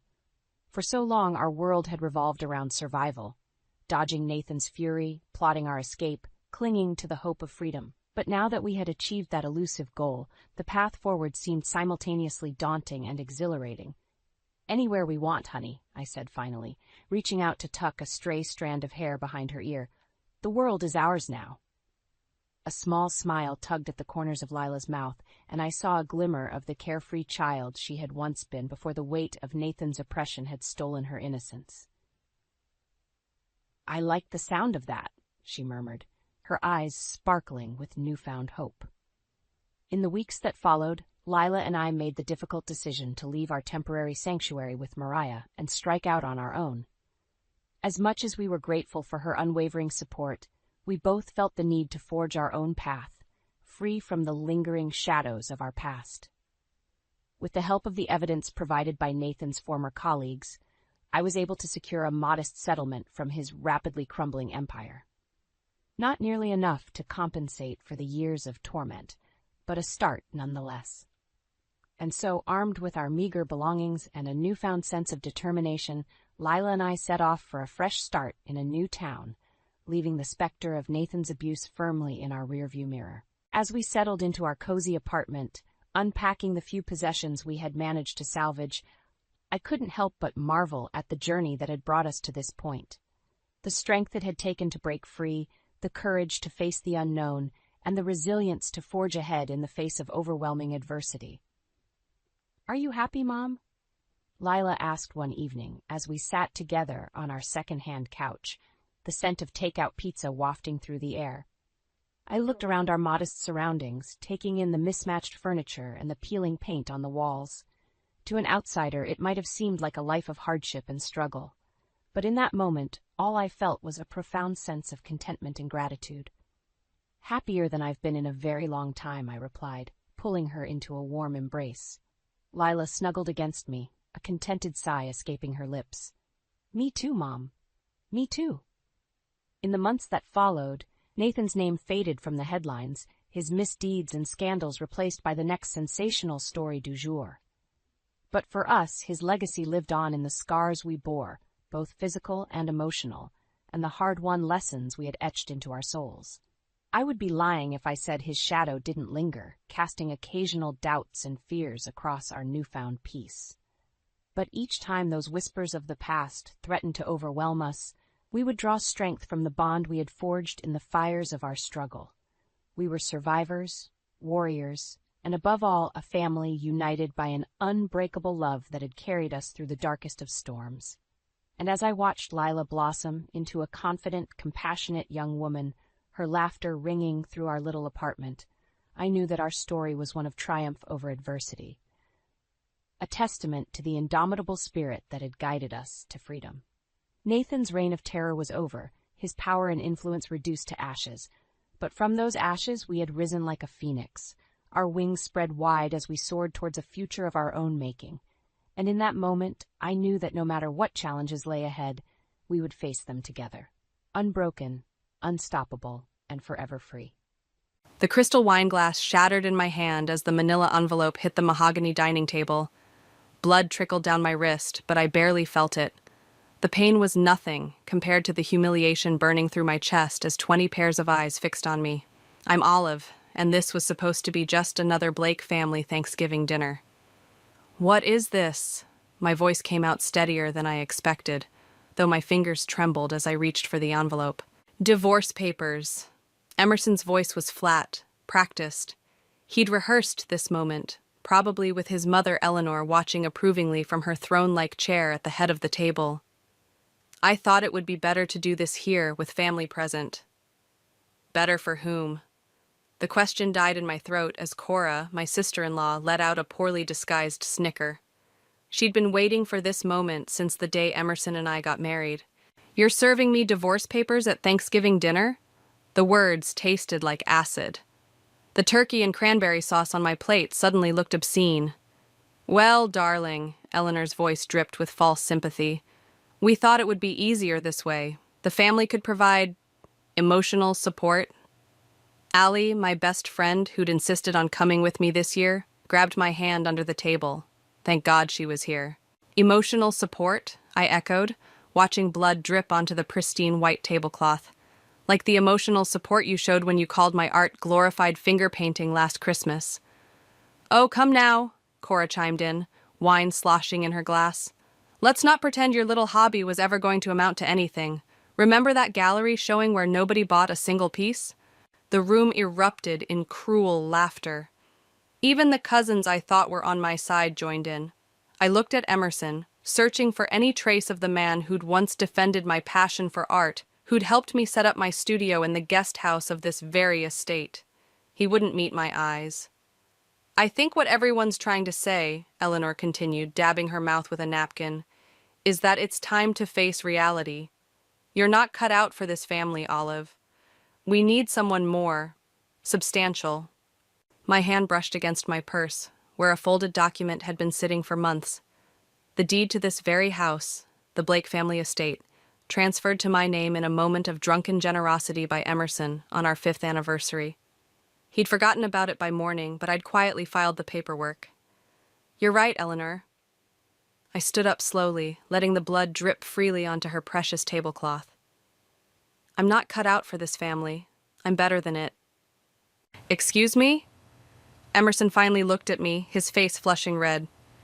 Allie, would you mind driving me to the emergency room? I seem to have cut myself. I turned to the stunned faces around the table. Oh, and Eleanor? You might want to get the tablecloth cleaned quickly. Bloodstains are such a nightmare to remove, almost as difficult as eviction notices. Eviction notices? Eleanor's fork clattered against her plate. What are you talking about? I smiled, feeling a strange calm settle over me. Happy Thanksgiving, everyone. Enjoy the turkey. It might be your last meal in this dining room. The silence that followed me out was deafening. As Allie helped me to her car, I heard the chaos erupting behind us. Raised voices, slamming doors, Emerson calling my name. Holy shit, Allie whispered as we pulled away from the estate. Are you okay?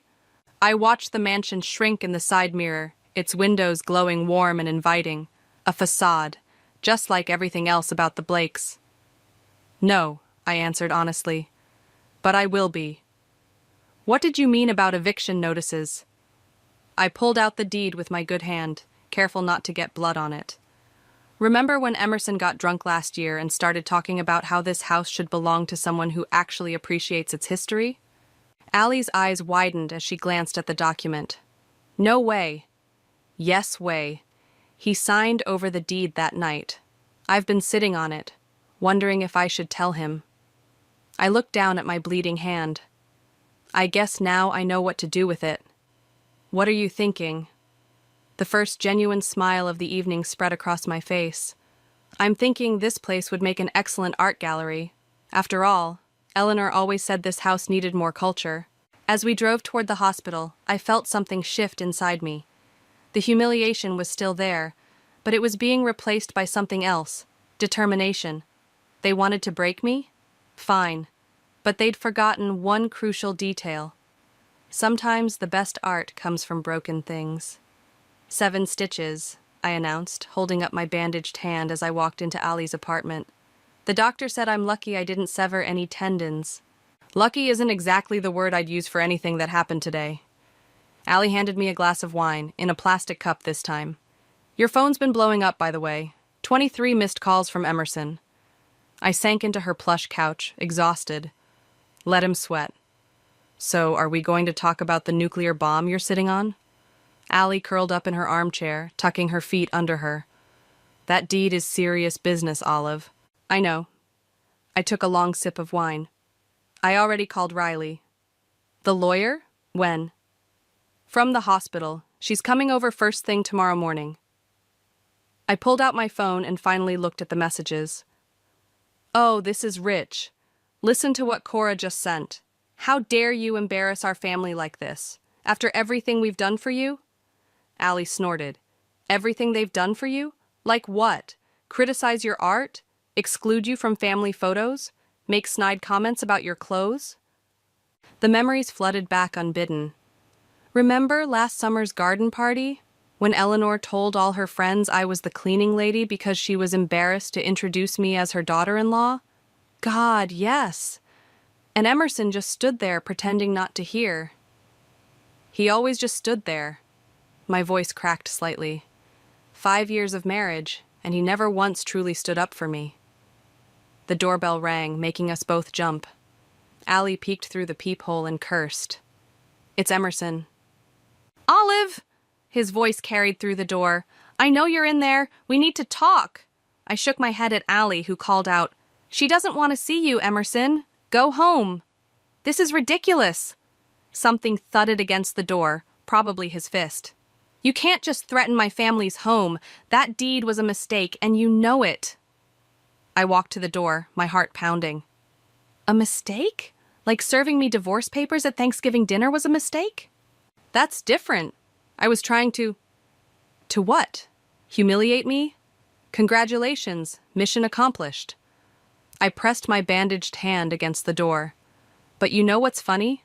While you were all laughing at my failed art career, I was quietly building something else. Something you didn't notice because you were too busy being ashamed of me. What are you talking about?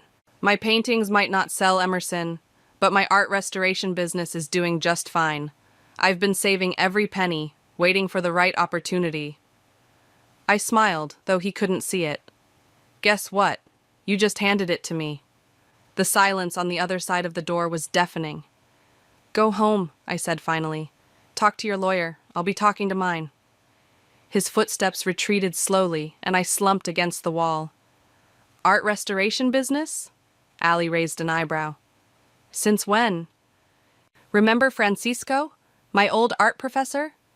I pulled out my phone and showed her my business website. He's been mentoring me for the past year. Turns out rich people will pay a fortune to have their family heirlooms restored. I've been working out of his studio. Allie scrolled through the site, her eyes widening. These are incredible. Why didn't you tell anyone? Because they never asked. I took my phone back. They were so convinced I was a failure, they never bothered to look closer. Even Emerson stopped asking about my hobby months ago. My phone buzzed with a text from Riley. Got your message. Reviewed the deed. It's ironclad. Meeting tomorrow at 9 a.m. to discuss options. Allie read the message over my shoulder.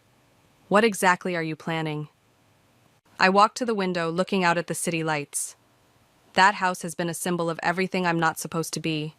Everything the Blakes said I could never achieve. So I'm going to turn it into exactly what I am. An art gallery? Not just any gallery. I turned back to her, feeling more certain with every word. A restoration studio and gallery, a place where broken things become beautiful again, where the past gets a second chance to shine. They're going to fight you on this, Allie warned. Let them. I held up my bandaged hand. They've already drawn first blood. Now it's my turn. My phone buzzed again.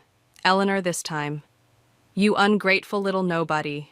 You have no idea what you're getting into. I showed the message to Allie, who whistled low. You know what this means, right? Yeah. I typed out a quick response. Actually, Eleanor, I do. See you in court. Then I blocked her number, and for the first time since that envelope hit the table, I felt truly free. Francisco's studio smelled like linseed oil and possibility. Morning light streamed through the tall windows, illuminating dust motes that danced around his latest restoration project, a Baroque frame that had seen better centuries. So, he said, setting down his tools, you finally told them to go to hell. Not in those exact words. I traced my fingers along the frame's intricate carvings, but close enough. Good. Francisco pulled up 2 stools. Now, tell me about this gallery idea of yours. I'd spent the morning with Riley, going over legal strategies. Now I needed something different, artistic vision. I pulled out my tablet and showed Francisco the floor plans of the Blake estate. The main hall could be the primary gallery space, I explained, zooming in. Those windows face north, perfect lighting. And look at these side rooms. Stop. Francisco held up a paint-stained hand. You're thinking too small. What do you mean? You're planning a gallery, yes? But what are you going to fill it with? He gestured around his studio. These restoration projects we do, they're not just about fixing broken art. They're about bringing stories back to life. Understanding dawned. You think I should showcase the restoration process itself? Exactly. His eyes lit up. Imagine, one wing shows the before pieces, damaged, forgotten works. Another shows the restoration in progress. And the main gallery? That's where you display the finished pieces in all their glory. Like a metaphor, I whispered. Breaking something down to build it back stronger. Now you're thinking like an artist. Francisco walked to a cabinet and pulled out a dusty canvas.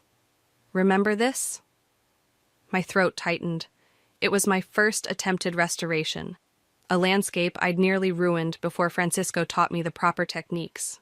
You were so afraid of making mistakes, he continued. But look at it now. The painting gleamed in the morning light, its colors more vibrant than the original artist had ever achieved. That's what I want, I said suddenly. I want to show people that broken things don't have to stay broken. That sometimes the restoration is more beautiful than the original. Francisco's phone buzzed. He glanced at it and frowned. Speaking of the Blakes, Eleanor's been calling me all morning. What? Why? Trying to convince me to talk you out of this. He chuckled. She offered to commission 3 pieces. What did you tell her? I told her I don't work with people who mock my best student. He squeezed my shoulder. Now, let's talk about your opening exhibition. My phone rang, Emerson's number. I declined the call. He's persistent, Francisco observed. He's desperate. The family lawyer probably told them how solid the deed is. I pulled out my sketchbook. But enough about them. I want to show you some ideas. Francisco stopped me again. Before you do, I have something for you. He disappeared into his storage room and returned with a large, covered canvas. I've been saving this for the right moment. He pulled off the sheet, and I gasped. It was one of my paintings from 2 years ago, a self-portrait I'd abandoned after Cora called it amateurish at a family dinner. You kept it? I restored it, he corrected. Added some touches here and there. Look closely. I stepped forward. The woman in the painting, me, stood in a shaft of light, her face half in shadow. But Francisco had added something, a subtle crown of gold leaf in her hair, barely visible except when the light hit it just right. You always had a queen inside you, he said softly. You just needed the right light to see it. Tears pricked my eyes. This has to be in the opening exhibition. Of course, but not alone. He grabbed a fresh canvas and set it on an easel. I think it's time for a companion piece. The queen claiming her throne, perhaps? My phone buzzed again. A text from Riley. Eleanor's lawyer reached out. They want to negotiate. I showed Francisco the message. He handed me a brush. What do you want to do? He asked. I dipped the brush in deep royal purple. I want to paint. Good answer.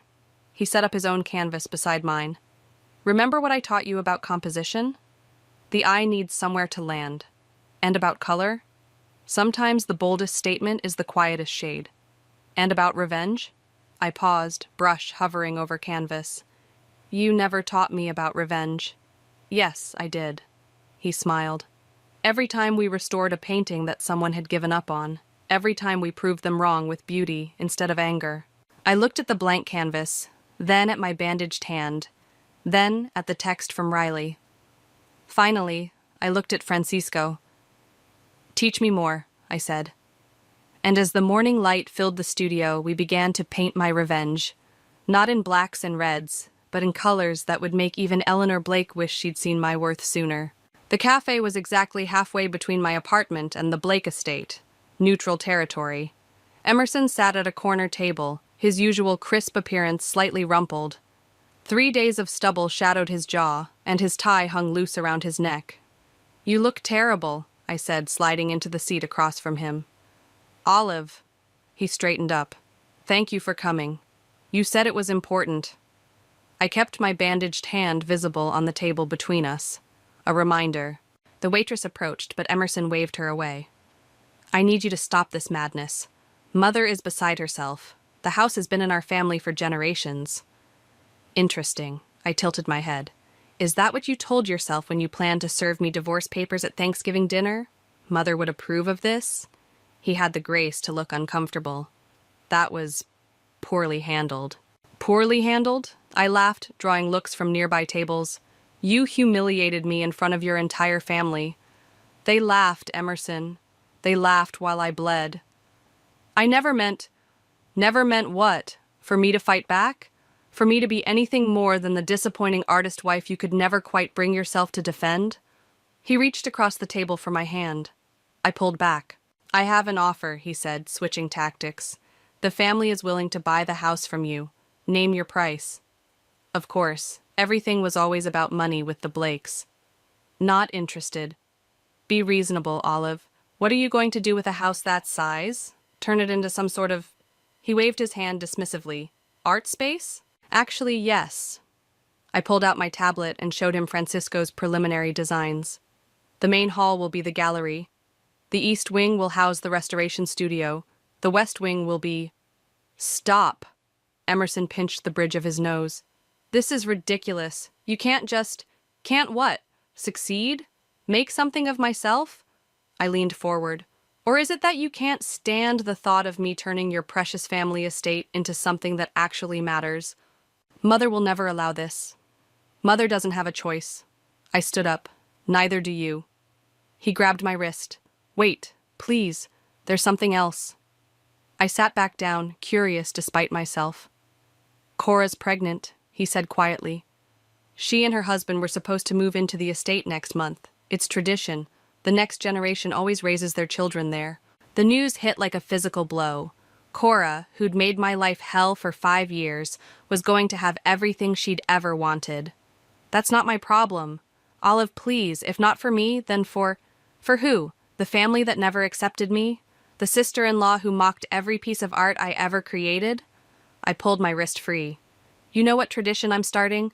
Being the first person in that house who actually creates something instead of just inheriting it. His face hardened. You're making a mistake. No, Emerson. I made a mistake 5 years ago when I married you. I stood again. Tell Cora congratulations. I'm sure she'll raise her child to be just as kind and accepting as the rest of you.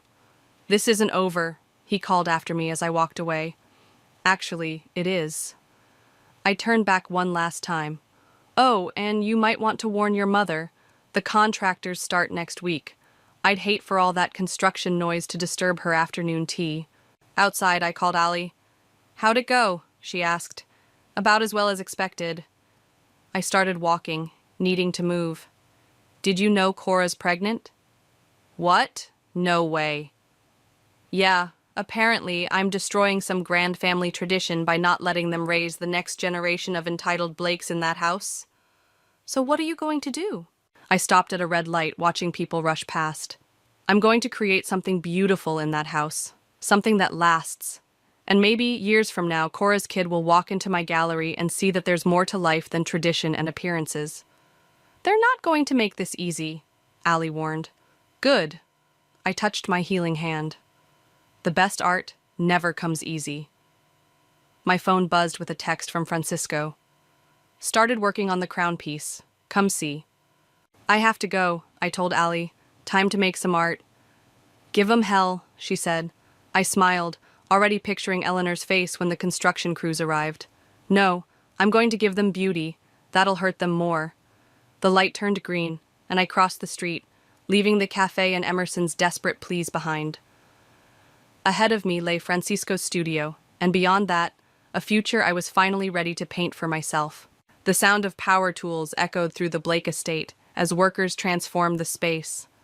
I stood in what used to be Eleanor's precious formal dining room, now stripped bare except for my easel and canvases. The lighting system will be installed by Friday, the contractor said, checking his tablet. And the gallery rails are ready to go up as soon as we finish prepping the walls. Perfect. I stepped over cables and drop cloths to examine the north wall. And the security system? State of the art. Nobody's getting in here without your say-so. A commotion outside drew our attention. Through the window, I saw Eleanor standing at the front gate, gesturing wildly at the security guard. Speaking of which, I sighed. Excuse me a moment. I walked out to find Eleanor in full battle mode, designer handbag clutched like a weapon. "This is outrageous!" she shrieked. "That rent-a-cop won't let me into my own home." "Not your home anymore," I reminded her. "And his name is Marcus. He's former military and deserves respect." "You!" she sputtered, face reddening. "You're destroying everything. Do you have any idea what you're doing to this family?" "Actually, I do." I gestured to the dumpster filled with her precious Victorian wallpaper. "I'm giving this house a purpose beyond hosting your toxic dinner parties." "How dare you?" "No, Eleanor, how dare you?" I stepped closer. "For 5 years, I tried to be good enough for your family. I smiled through your insults, endured your criticism, watched you turn my husband against me piece by piece. Emerson made his own choices." "Yes, he did. And so did I." I pulled out my phone and showed her Francisco's latest Instagram post. My restoration of a damaged Renaissance Madonna, now gleaming with new life. The post had over 50,000 likes. "What is this?" "This is what I've been doing while you were all laughing at my little hobby. Building a reputation, creating connections, proving that broken things can become masterpieces." A truck pulled up, carrying the custom gallery lighting.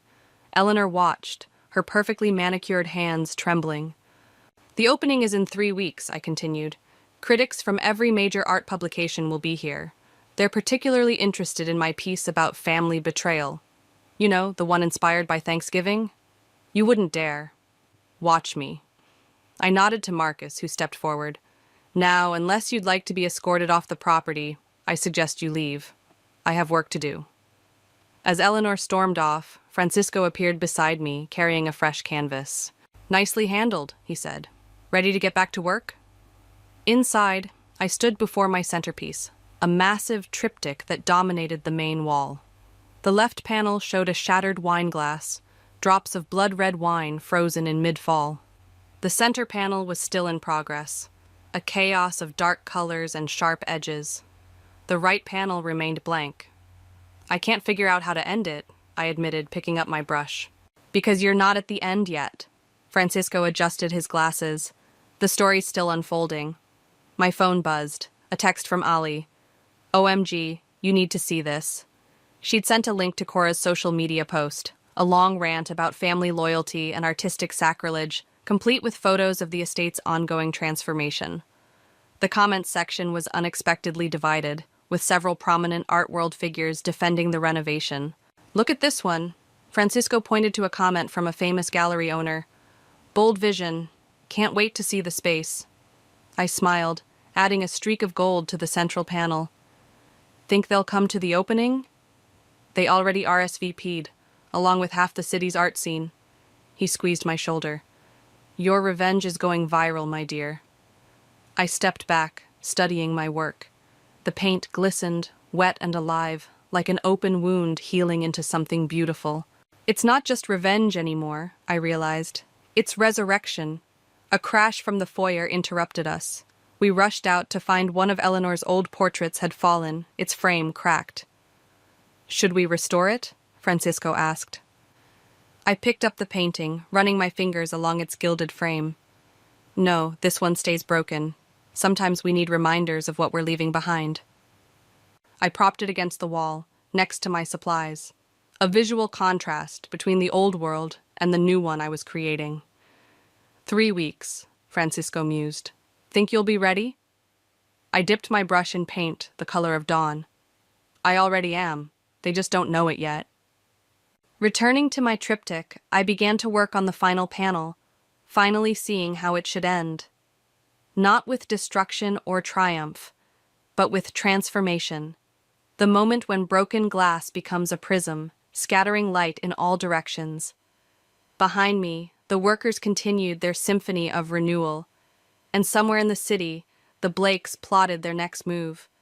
But here, in this room filled with possibility, I was already free. Opening night. The transformed Blake estate hummed with energy as hundreds of guests filtered through its renewed spaces. Crystal chandeliers cast warm light over exposed brick walls, and the scent of fresh paint mingled with expensive perfume. "Is that the director from The Modern?" Ali whispered, nudging me. "And oh my God, there's that famous art critic from The Times."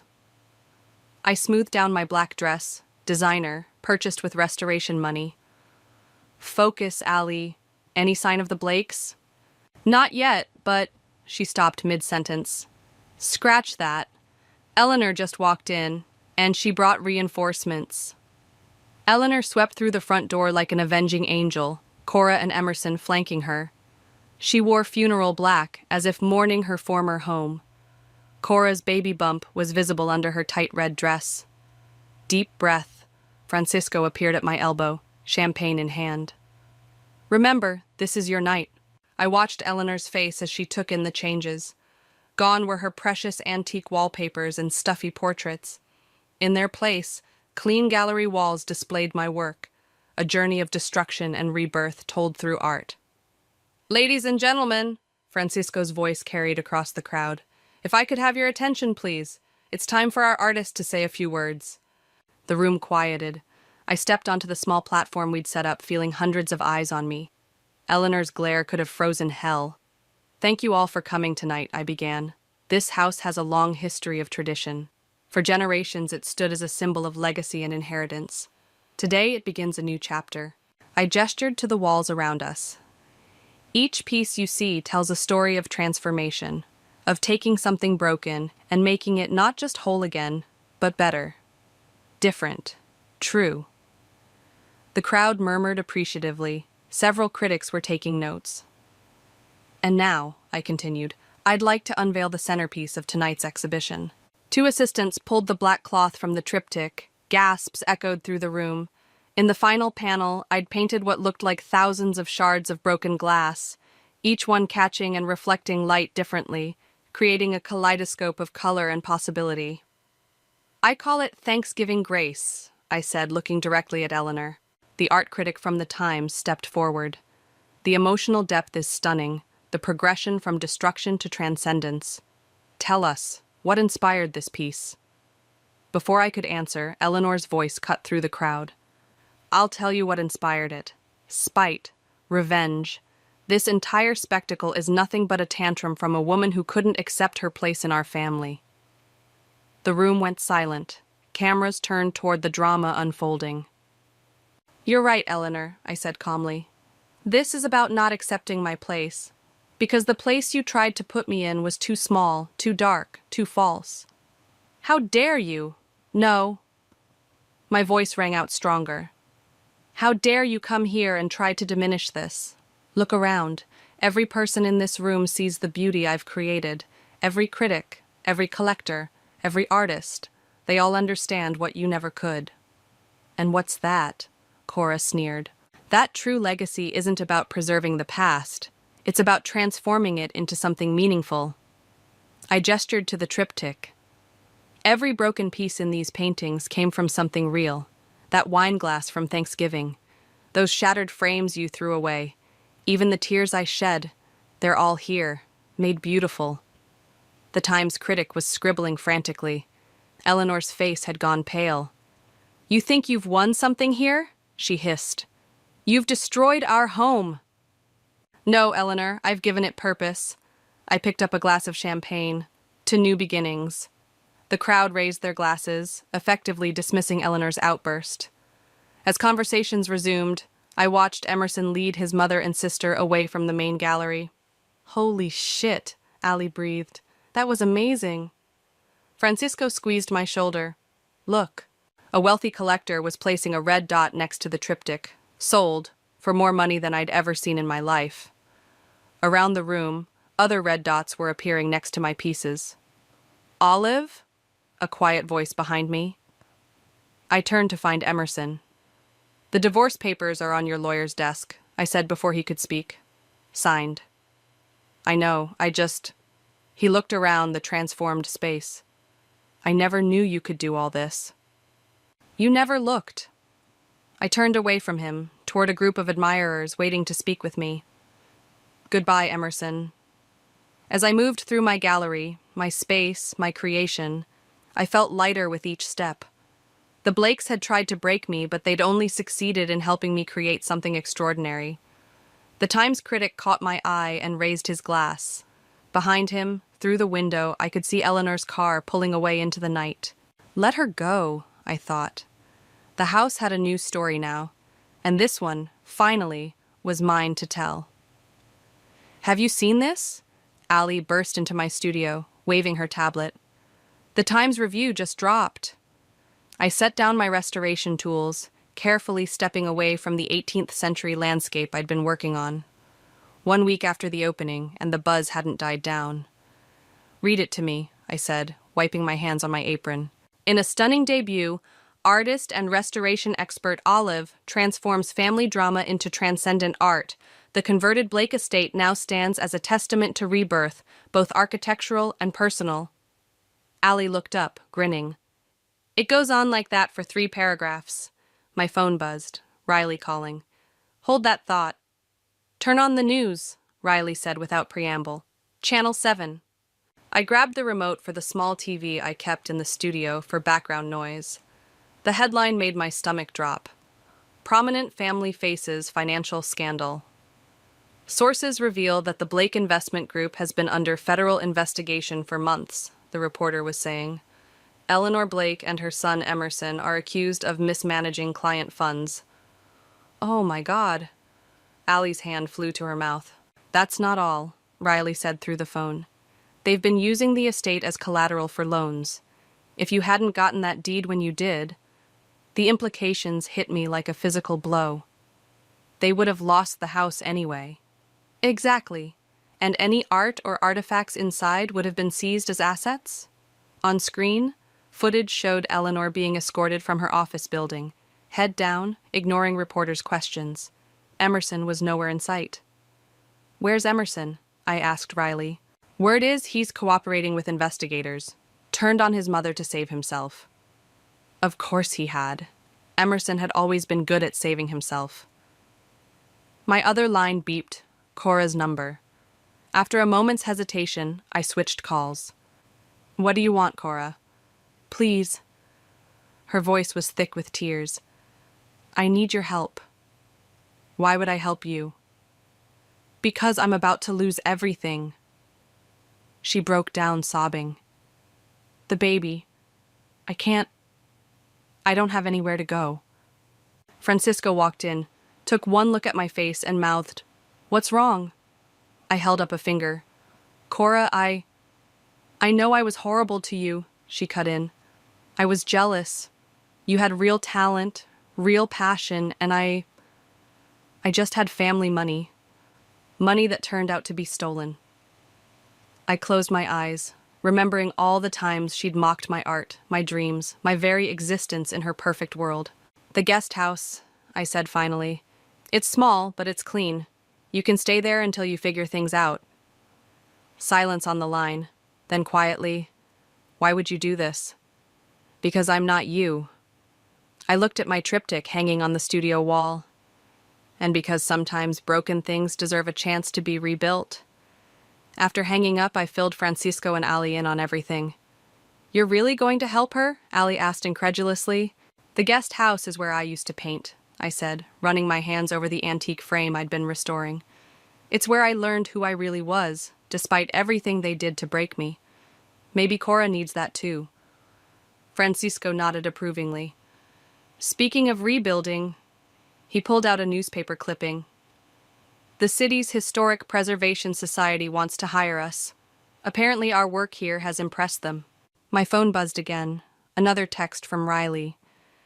Eleanor's lawyer reached out. She wants to make a deal. No deals, I texted back. The house stays as it is. You know, Ali said, reading over my shoulder, you could probably buy their entire company for pennies now. I shook my head. I don't want their company. I want this. I gestured around the studio at the half-finished restorations and new works in progress. This is real. This matters. Through the window, I watched a car pull up. Cora, with a small suitcase. She looked lost, nothing like the proud woman who'd laughed at my pain just weeks ago. I should go help her get settled, I said. Are you sure about this? Ali asked one more time. I picked up a small painting from my workbench, a simple landscape I'd restored, where damage had left beautiful patterns in the aged varnish. Sometimes the cracks are what make something interesting. Francisco smiled. Go. Be interesting. As I walked out to meet Cora, I passed the spot where that wine glass had shattered on Thanksgiving. Now it was marked by a small brass plaque. Here begins the restoration. Karma had come for the Blakes, but not in the way I'd expected. And somehow, in the midst of their destruction, I'd found a way to create something lasting, something true, something that finally was completely my own. The colors need to be warmer here, Francisco said, pointing to a section of the newly restored painting. See how the light catches? I adjusted my magnifying glass, studying the brush strokes. The restoration studio hummed with activity, 3 apprentices working at their stations, Cora cataloging pieces at her desk by the window. The doorbell chimed. Through the security camera, I saw Eleanor standing at the gate. Want me to send her away? Cora offered, one hand resting on her very pregnant belly. No. I set down my tools. I'll handle this. Eleanor had aged years in just a few months. Her designer clothes were gone, replaced by simple slacks and a sweater. She clutched a familiar-looking canvas. What do you want, Eleanor? She held out the canvas. This was in my mother's attic. I thought, maybe you could restore it. I unwrapped the painting carefully. A wedding portrait. Eleanor and her late husband on their wedding day. The canvas was cracked, the colors dulled by decades of neglect. Why bring it to me? Because you're the best. She swallowed hard. And because I owe you an apology. I studied the painting without responding. I was wrong about you, she continued. About your talent, your vision, everything. I was so focused on preserving what was, I couldn't see what could be. Like your son's illegal activities?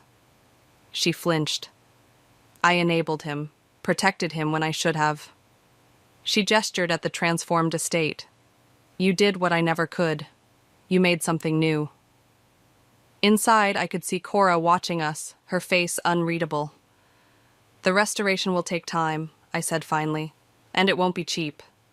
I understand. I can pay. No, I met her eyes. You'll work for it. We need someone to manage the gallery's administrative side. Cora's going on maternity leave soon.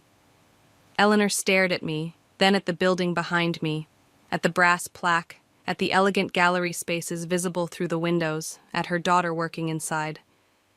You'd trust me? After everything? Trust is earned. I handed her a business card.